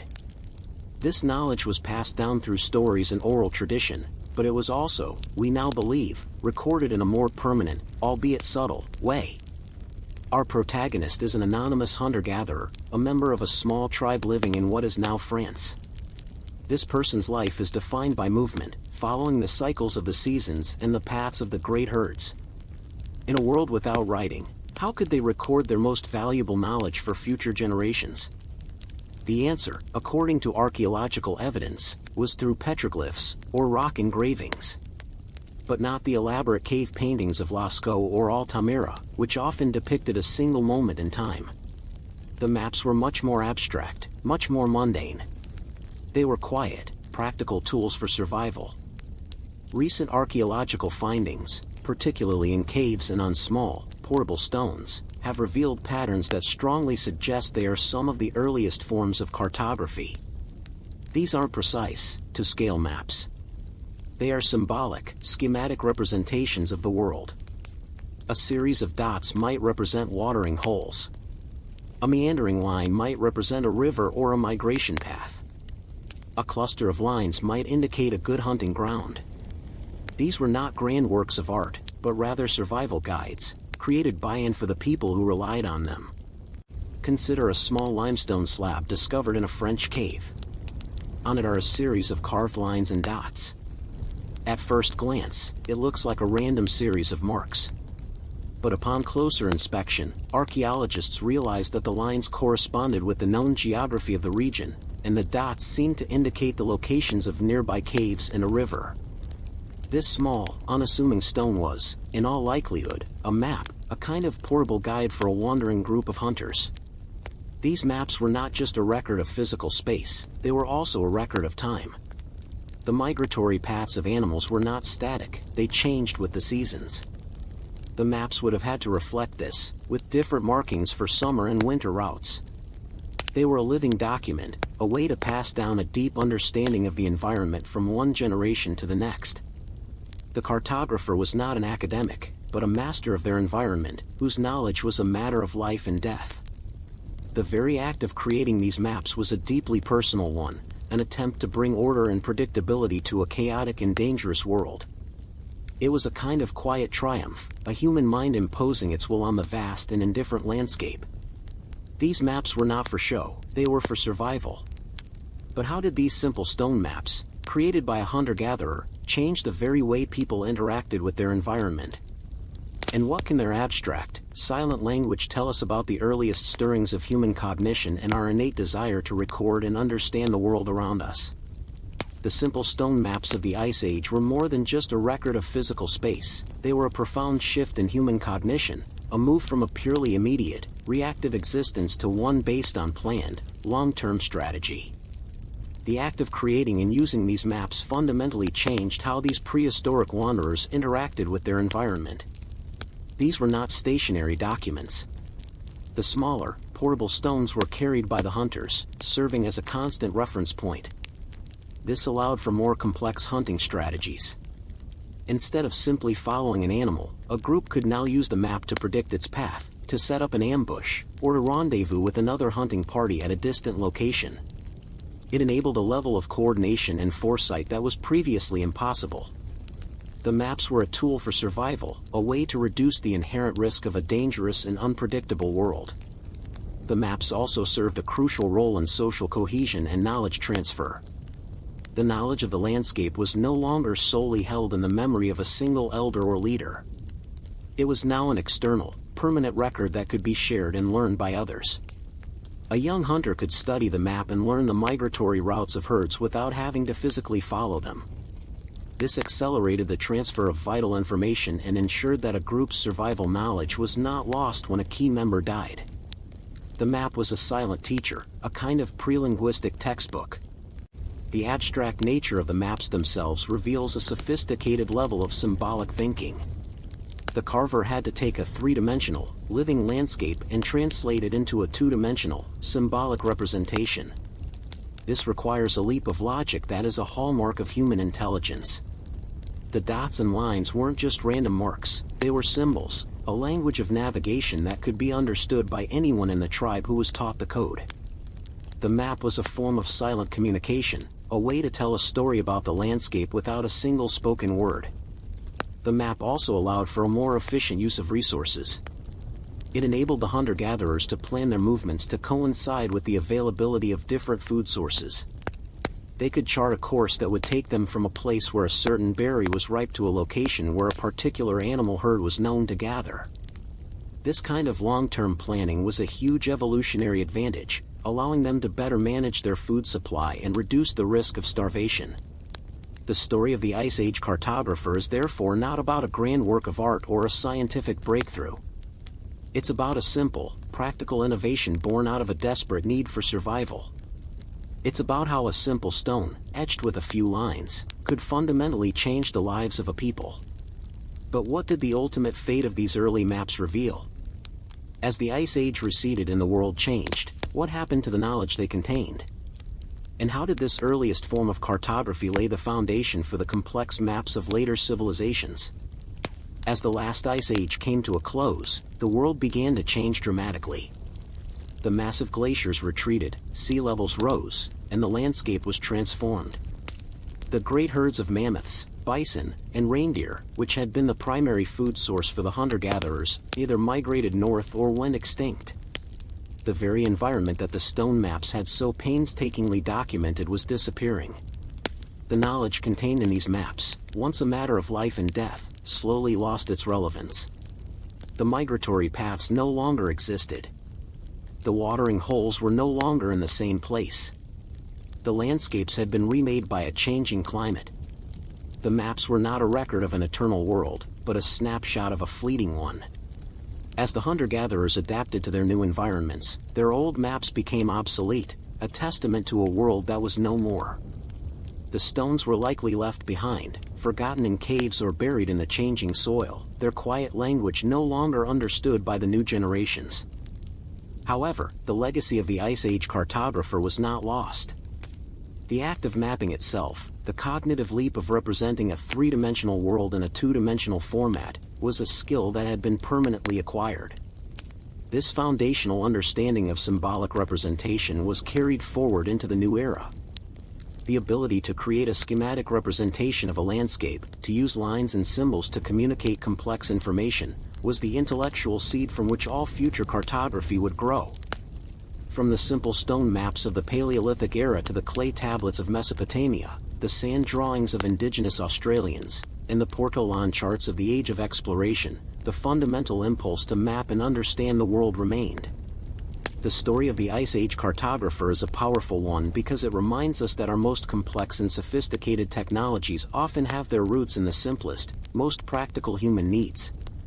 The mundane act of carving a few lines on a stone, done for the sole purpose of survival, laid the groundwork for an entire field of human knowledge. It is a quiet testament to the idea that some of our most profound intellectual breakthroughs were born not in a moment of brilliant insight, but in the patient, relentless pursuit of a simple task.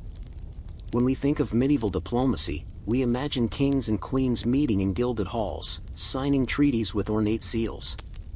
But for centuries, the true architects of peace and prosperity in Northern Europe were not royalty, but a different kind of diplomat, the humble merchants of the Hanseatic League. This story is not about grand political alliances but about a quiet, powerful network of commerce that brought cities together, resolved disputes, and created a kind of transnational order based not on military might, but on mutual economic interest. Imagine a merchant from the German city of Lübeck in the 14th century. He is not a nobleman. His power comes not from inherited land, but from the cargo of his ship, herring from Scandinavia, cloth from England, and salt from his hometown. He sails to a foreign city, perhaps Bergen in Norway, and he is a stranger there. Yet, he is not alone. He is part of a vast, interconnected network of merchants who have forged a silent alliance for their mutual protection and prosperity. This alliance was the Hanseatic League, a confederation of merchant guilds and market towns that, at its height, controlled a vast majority of the trade in the Baltic and North Seas. The League's power was not based on formal treaties enforced by armies. It was based on a shared code of conduct and a system of informal, yet powerful, governance. The merchants of the Hanseatic League developed a set of rules for trade, a kind of common law that dictated everything from the quality of goods to the resolution of disputes. A merchant who cheated a customer or violated the League's rules would be punished not by a king's court, but by his own peers. He might be ostracized from the network, his access to vital trade routes and markets cut off. This fear of exclusion was a far more powerful deterrent than any royal decree. The League's influence was felt in every port and market from London to Novgorod. They established permanent trading posts, known as kantors, in key cities. These kantors were more than just warehouses, they were self-governing communities where the merchants of the League lived and worked. They had their own laws, their own courts, and their own form of social order. The kantors were, in a sense, little islands of Hanseatic power in a foreign sea, and they were a testament to the League's ability to create a parallel system of governance that operated outside the traditional feudal structure. When a dispute arose between a Hanseatic merchant and a foreign ruler, the League did not resort to war. Instead, they used a far more effective tool, the trade embargo. If a ruler mistreated a Hanseatic merchant, the League would simply stop all trade with that city or country. The effect was immediate and devastating. A city that relied on the import of vital goods, like salt, grain, or timber, would be crippled. The ruler would be forced to capitulate, not by the threat of military force, but by the quiet pressure of economic necessity. This was a new kind of diplomacy, one based on the power of the purse. This network of merchants and cities operated as a kind of silent empire, one whose power was not visible in grand monuments or military parades, but in the constant, quiet flow of goods and capital. The merchants of the Hanseatic League were the unofficial diplomats of their era, negotiating not with words, but with their ships and their cargo. But how did this informal network of merchants manage to maintain its power for so long? What happened when this system of economic diplomacy was challenged by the rise of powerful nation-states and the decline of medieval trade? The endurance of the Hanseatic League's power for over 4 centuries was a testament to its unique, decentralized structure and its ability to adapt to a changing world. It was a power based on a shared identity and mutual economic benefit, not on a single king or a standing army. The League maintained its influence through a series of carefully managed relationships and a sophisticated system of communication and governance. The League's success relied on a few key pillars. First, there was the shared legal framework. The merchants and cities of the Hanseatic League abided by a common set of trade laws, known as the Hansereces. This allowed for predictable and reliable business transactions across a vast geographical area, reducing risk for merchants and fostering a high degree of trust. If a dispute arose, it would often be settled not by a local lord, but by a council of Hanseatic representatives, whose judgment was respected due to the League's economic power. This system of self-governance was an incredibly effective tool for maintaining order and stability. Second, the League was an information network. Merchants were not just traders, they were also messengers. They carried news of political developments, market fluctuations, and legal changes from one city to another. This constant flow of information allowed the League to act as a unified body, responding quickly to threats and opportunities. If a king raised a new tax or a rival group tried to muscle in on a trade route, the news would spread quickly through the League's network, and a coordinated response could be planned. This rapid communication was a source of immense power in a slow-moving world. Third, the Conors served as quiet centers of Hanseatic power. The Contour in London, for instance, known as the Steelyard, was a self-contained community with its own administrative buildings, warehouses, and living quarters for the merchants. They were exempt from many local laws and taxes, and their very presence was a powerful diplomatic tool. They were a constant, physical reminder of the League's economic leverage. A king or a lord who was tempted to mistreat a Hanseatic merchant had to contend with the fact that they were not just dealing with one person, but with an entire network of powerful cities. The League's power was not absolute, and it faced several challenges. The rise of powerful, centralized nation-states in the 15th and 16th centuries, like England, Sweden, and Russia, was the biggest threat. These new national powers wanted to control their own trade and collect their own taxes, and they resented the power of the Hanseatic League. They began to challenge the League's privileges and impose new tariffs. The League, which was a loose confederation of cities, found it difficult to act with a single, unified voice against these powerful states. The decline of the Hanseatic League was slow, but it was a direct consequence of a world changing around it. The focus of trade shifted from the Baltic and North Seas to the Atlantic, following the great voyages of discovery. The old trade routes and commodities that had been the foundation of the League's power began to lose their central importance. The humble merchant, once the unofficial diplomat of his era, was slowly overshadowed by the powerful, state-sponsored trade companies of the New World. But what was the ultimate legacy of this network of merchants? How did their quiet, persistent work lay the foundation for the globalized world we live in today? The long, quiet decline of the Hanseatic League was not a failure, it was a transition. The humble merchants, who had served as the unofficial diplomats of medieval Europe, left behind a legacy that would shape the future of international trade and commerce for centuries to come. Their story is a powerful reminder that some of history's most significant forces are not empires and armies, but the quiet, persistent work of commerce. The most enduring legacy of the Hanseatic League was the concept of a multinational trading bloc. The League was one of the first and most successful examples of a non-state actor creating a stable, secure, and profitable economic zone that transcended political borders. It demonstrated that cities and businesses, by working together and adhering to a shared set of rules, could wield a power that rivaled that of the most powerful kings and princes. This model of cooperation, based on mutual economic benefit, was a powerful precursor to later organizations like the European Union. The League also pioneered a number of commercial innovations. The development of common trade laws, the use of standardized weights and measures, and the establishment of a network of permanent trading posts were all practices that were refined by the Hanseatic merchants. These innovations reduced risk, increased efficiency, and laid the groundwork for the modern global economy. Their methodical and organized approach to trade was a stark contrast to the more chaotic and individualized commerce of the feudal era. Furthermore, the League's focus on economic diplomacy over military force was a new and influential concept. Their use of trade embargoes as a tool to resolve disputes was a powerful alternative to war, and it demonstrated that economic power could be a more effective instrument of foreign policy than military might. While this approach was not always successful, it introduced a new way of thinking about international relations, one that would become increasingly important in the centuries that followed. The rise of the nation-state and the discovery of new trade routes in the Atlantic ultimately rendered the Hanseatic League obsolete. The merchants' power, which was based on the control of specific regional routes and commodities, could not compete with the new, state-sponsored empires that were exploring and colonizing the globe. But by that time, the Hanseatic merchants had already laid the foundation for the next chapter of economic history. They had demonstrated that a shared economic interest could be a powerful unifying force, and that a quiet, persistent focus on trade could shape the world in ways that no army ever could.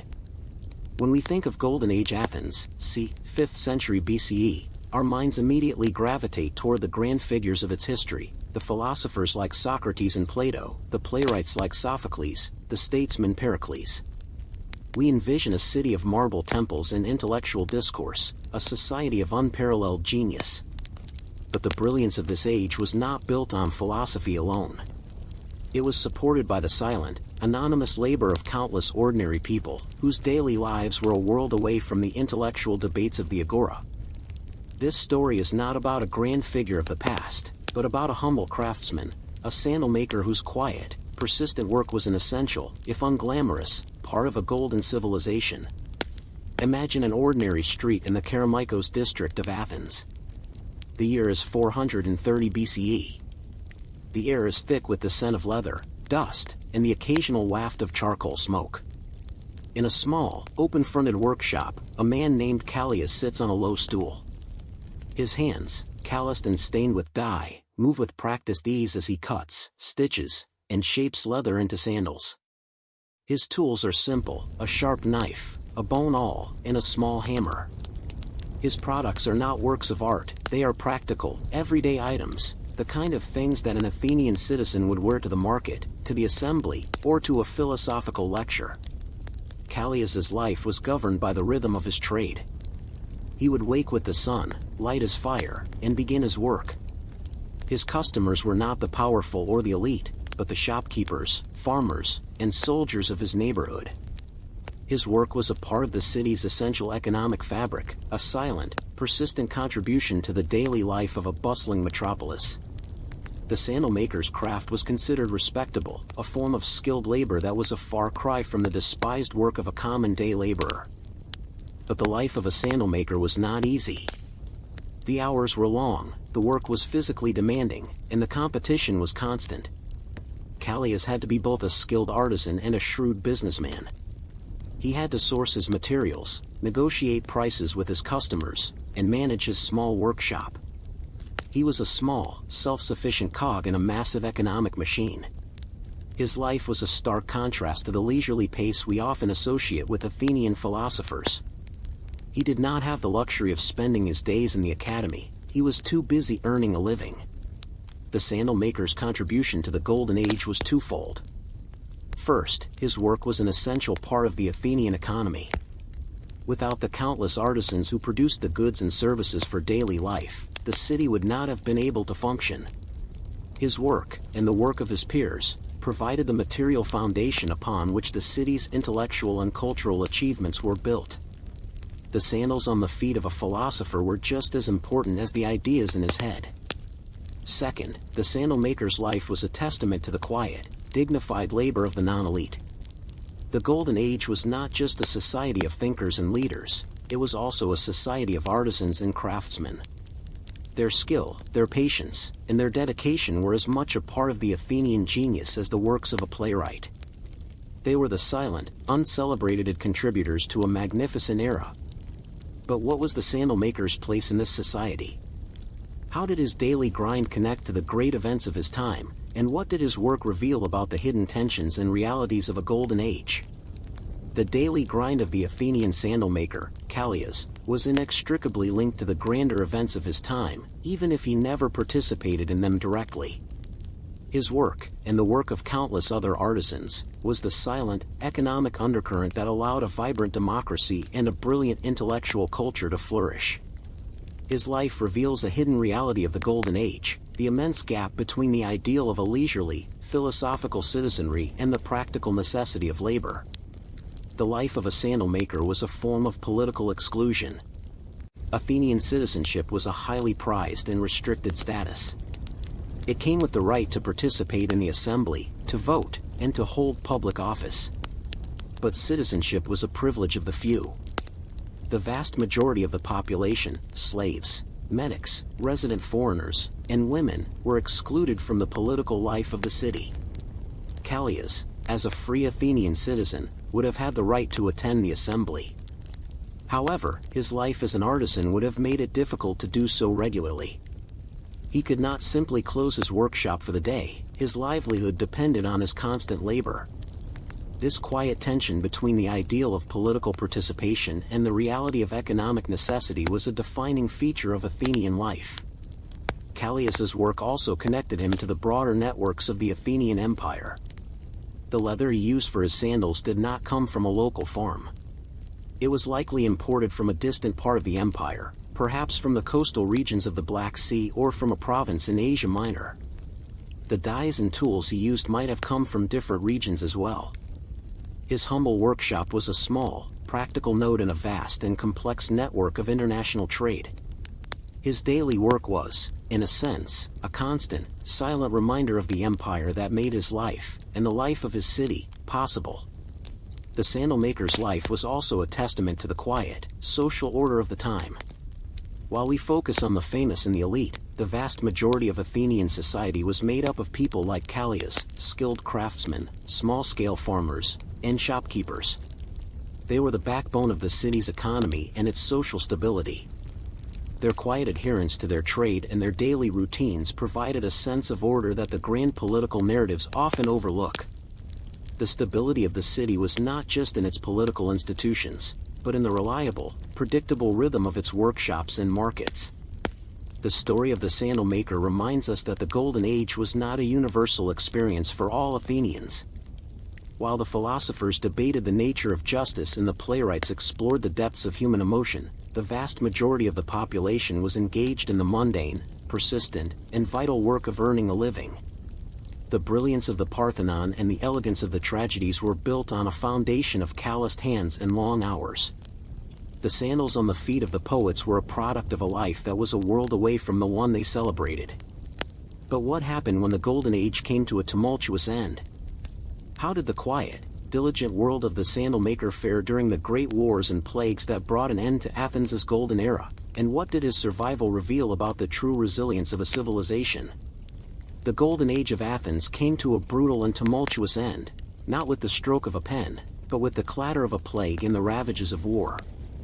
The Peloponnesian War, 431 to 404 BCE, and the devastating plague of Athens, 430 BCE, tore at the very fabric of the city. The grand narratives focus on the death of Pericles and the collapse of the Athenian Empire, but what about the silent, unwritten story of the sandal maker, Callias? How did his daily grind fare in the face of such immense, city-altering chaos? The plague, in particular, was an immediate and personal catastrophe. It did not distinguish between philosopher and artisan. Callias would have seen his neighbors and his customers fall ill and die. The rhythm of his trade would have been violently disrupted.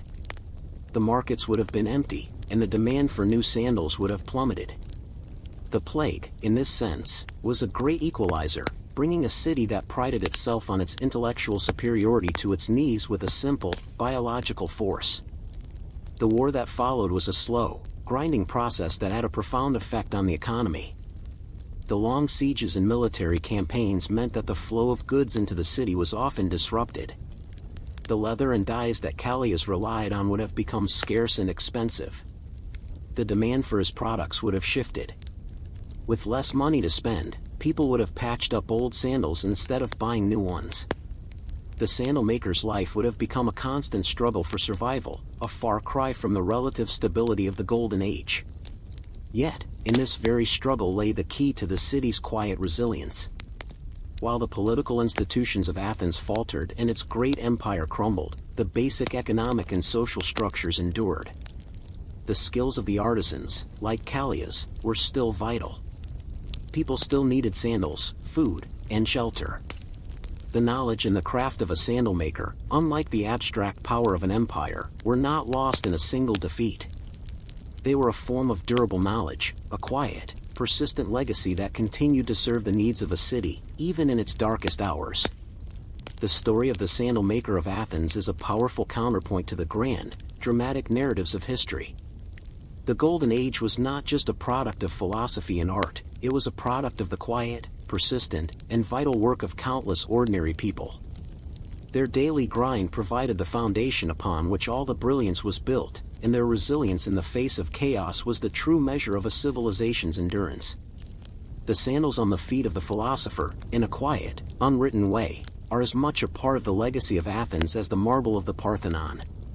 The Renaissance is heralded as a glorious rebirth of art, philosophy, and science, a period defined by intellectual and cultural upheaval. We celebrate the works of Leonardo da Vinci, the poetry of Petrarch, and the political theories of Machiavelli. But the true engine of this golden age was not a single artist or thinker, it was a series of quiet, unglamorous agricultural innovations that transformed the medieval economy, created a surplus of food, and freed a significant portion of the population to pursue more specialized work. This story is not about the grand, dramatic changes of the Renaissance, but about the mundane, methodical work in the fields that made it all possible. Imagine the agricultural landscape of medieval Europe in the 11th century. The land is divided into small, scattered plots, and farming practices are largely inefficient. The most common system is the two-field rotation. One field is planted with a crop, and the other is left fallow, or unplanted, to regain its nutrients. This system worked, but it was incredibly wasteful, leaving half of the arable land out of production at any given time. The result was a fragile food supply, one that was highly susceptible to famine and that required the vast majority of the population to work the land just to survive. There was little surplus, and therefore, little time for anything else. The first quiet revolution began with the adoption of the three-field crop rotation. Instead of two fields, the land was divided into three. One field was planted with a winter crop, like wheat or rye, the second with a spring crop, like barley or oats, and the third was left fallow. The following year, the fields would rotate, ensuring that each field had a period of rest while still producing two crops. This seemingly simple change was a monumental improvement. It increased the amount of land under cultivation by 1/3, significantly boosting crop yields and creating a much-needed surplus of food. This surplus was the key that unlocked the door to the Renaissance. For the first time, a significant portion of the rural population was not needed for constant agricultural labor. This allowed people to move to the burgeoning towns and cities, where they could specialize in other crafts and trades. The growth of urban centers like Florence, Venice, and Milan was directly linked to the increased efficiency of farming. A blacksmith in the city, an artist in his studio, or a scholar in a library could not exist without a steady supply of food produced by a small number of farmers. Another crucial innovation was the heavy plow. The light, wooden plows of the early Middle Ages were suitable for the light, sandy soil of the Mediterranean, but they were useless against the heavy, clay-rich soil of northern Europe. The heavy plow, with its iron-tipped blade and wheels, was a game-changer. It was able to cut deeper into the soil, turning it over and aerating it, which led to a dramatic increase in crop yields. The heavy plow was a technological marvel of its time, a simple but powerful tool that fundamentally changed the face of farming. These innovations were not the result of a single brilliant inventor. They were a slow, collective process, a quiet revolution that spread from farm to farm, village to village, driven by the simple, constant need for a better way to produce food. The farmers of the Middle Ages, with their quiet, methodical work, were the true, uncelebrated architects of the Renaissance. But how did these subtle changes in the fields ultimately lead to the flowering of art, science, and culture? What was the link between the increased grain yield and the masterpieces of the Renaissance? The link between the increased grain yield and the flowering of the Renaissance was not a direct one, but a complex, cascading series of effects. The agricultural innovations created a chain reaction that transformed the very structure of society, setting the stage for the intellectual and cultural explosion that was to come. First, the agricultural surplus led to a significant population boom in Europe. With more food available, more people survived, and the population of cities grew rapidly. This created a new kind of society, one with a much larger urban population that was no longer tied to the land. These cities became centers of commerce, innovation, and culture. They were the melting pots where different ideas and skills came together, a far cry from the isolated, self-sufficient villages of the feudal era. Second, the agricultural surplus led to a major shift in the economic landscape. The increased food supply meant that a smaller percentage of the population was needed to produce food. This freed up labor for other, more specialized work. We see the rise of skilled artisans, merchants, and bankers. A merchant, for instance, could now trade in luxury goods, knowing that the basic needs of the population were being met. A banker could finance these ventures, and an artisan could create the beautiful objects that a new, wealthy merchant class demanded. The economy was no longer just about survival, it was about prosperity. Third, and perhaps most crucially, the surplus of food and the rise of a new merchant class created a new kind of patronage. The great works of the Renaissance, the art, the architecture, the scholarly pursuits, were not self-financing. They were commissioned by wealthy patrons, many of whom had made their fortunes in trade and finance, not in land. The Medici family of Florence, for instance, were a banking dynasty. Their immense wealth, a direct result of the new economic order, allowed them to fund the works of artists like Michelangelo and Leonardo da Vinci. The wealth created by the agricultural revolution, in a very real sense, funded the artistic revolution. This shift in patronage also had a profound effect on the nature of art and scholarship. Before the Renaissance, patronage was largely the domain of the church and the nobility. Art was often religious in nature, designed to glorify God. But with the rise of a new merchant class, a new kind of art was commissioned. It was more secular, more focused on the human experience, and more interested in the beauty of the natural world. The great portraits of the Renaissance were not just of kings and saints, but of merchants and their families. The agricultural revolution had, in a sense, made the humanist revolution possible. The story of the agricultural innovations is a quiet one, a story of slow, incremental change. But it was a change that created a new world, a world where a blacksmith could exist without having to farm, where a banker could finance a grand work of art, and where a scholar could spend his days in a library, all of which was made possible by the quiet, persistent work of a farmer in a field 100 miles away. But what happened when these innovations reached their limits? What did the Quiet Revolution leave behind, and how did its legacy shape the world that followed? The Quiet Revolution of agricultural innovations laid the essential groundwork for the Renaissance and the transformation of European society. The three-field system and the heavy plow created a surplus of food that fueled population growth, urban expansion, and economic specialization. However, these innovations, while profound for their time, also had their limits. They were not an ultimate solution to the problem of food production, but a critical stepping stone to a new era. As the population of Europe continued to grow, the pressure on the land increased. The three-field system, while more efficient than its predecessor, still required 1/3 of the land to be fallow. This limited the potential for further growth and eventually contributed to the famines of the late Middle Ages and the early Renaissance. It became clear that to feed a growing population, new, more radical solutions were needed.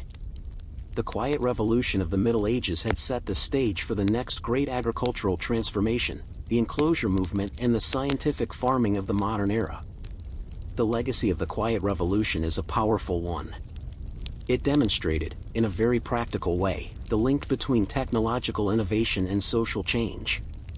It showed that a simple improvement in a mundane task could have a profound and lasting impact on the entire structure of a civilization. The agricultural innovations of the Middle Ages, while not glamorous, were the uncelebrated engines of a new era. They were the quiet, persistent force that allowed a society to move beyond a focus on simple survival and to reach for the stars. The Renaissance, with all its glory, was built on a foundation of calloused hands, patient labor, and a deeper understanding of the land. The masterworks of art, the great treatises of philosophy, and the grand architecture of the cities were all, in a very real sense, a product of the soil. The humble farmer, with his heavy plow and his three-field system, was the unsung hero of the Golden Age, and his quiet, persistent work was the true source of its brilliance.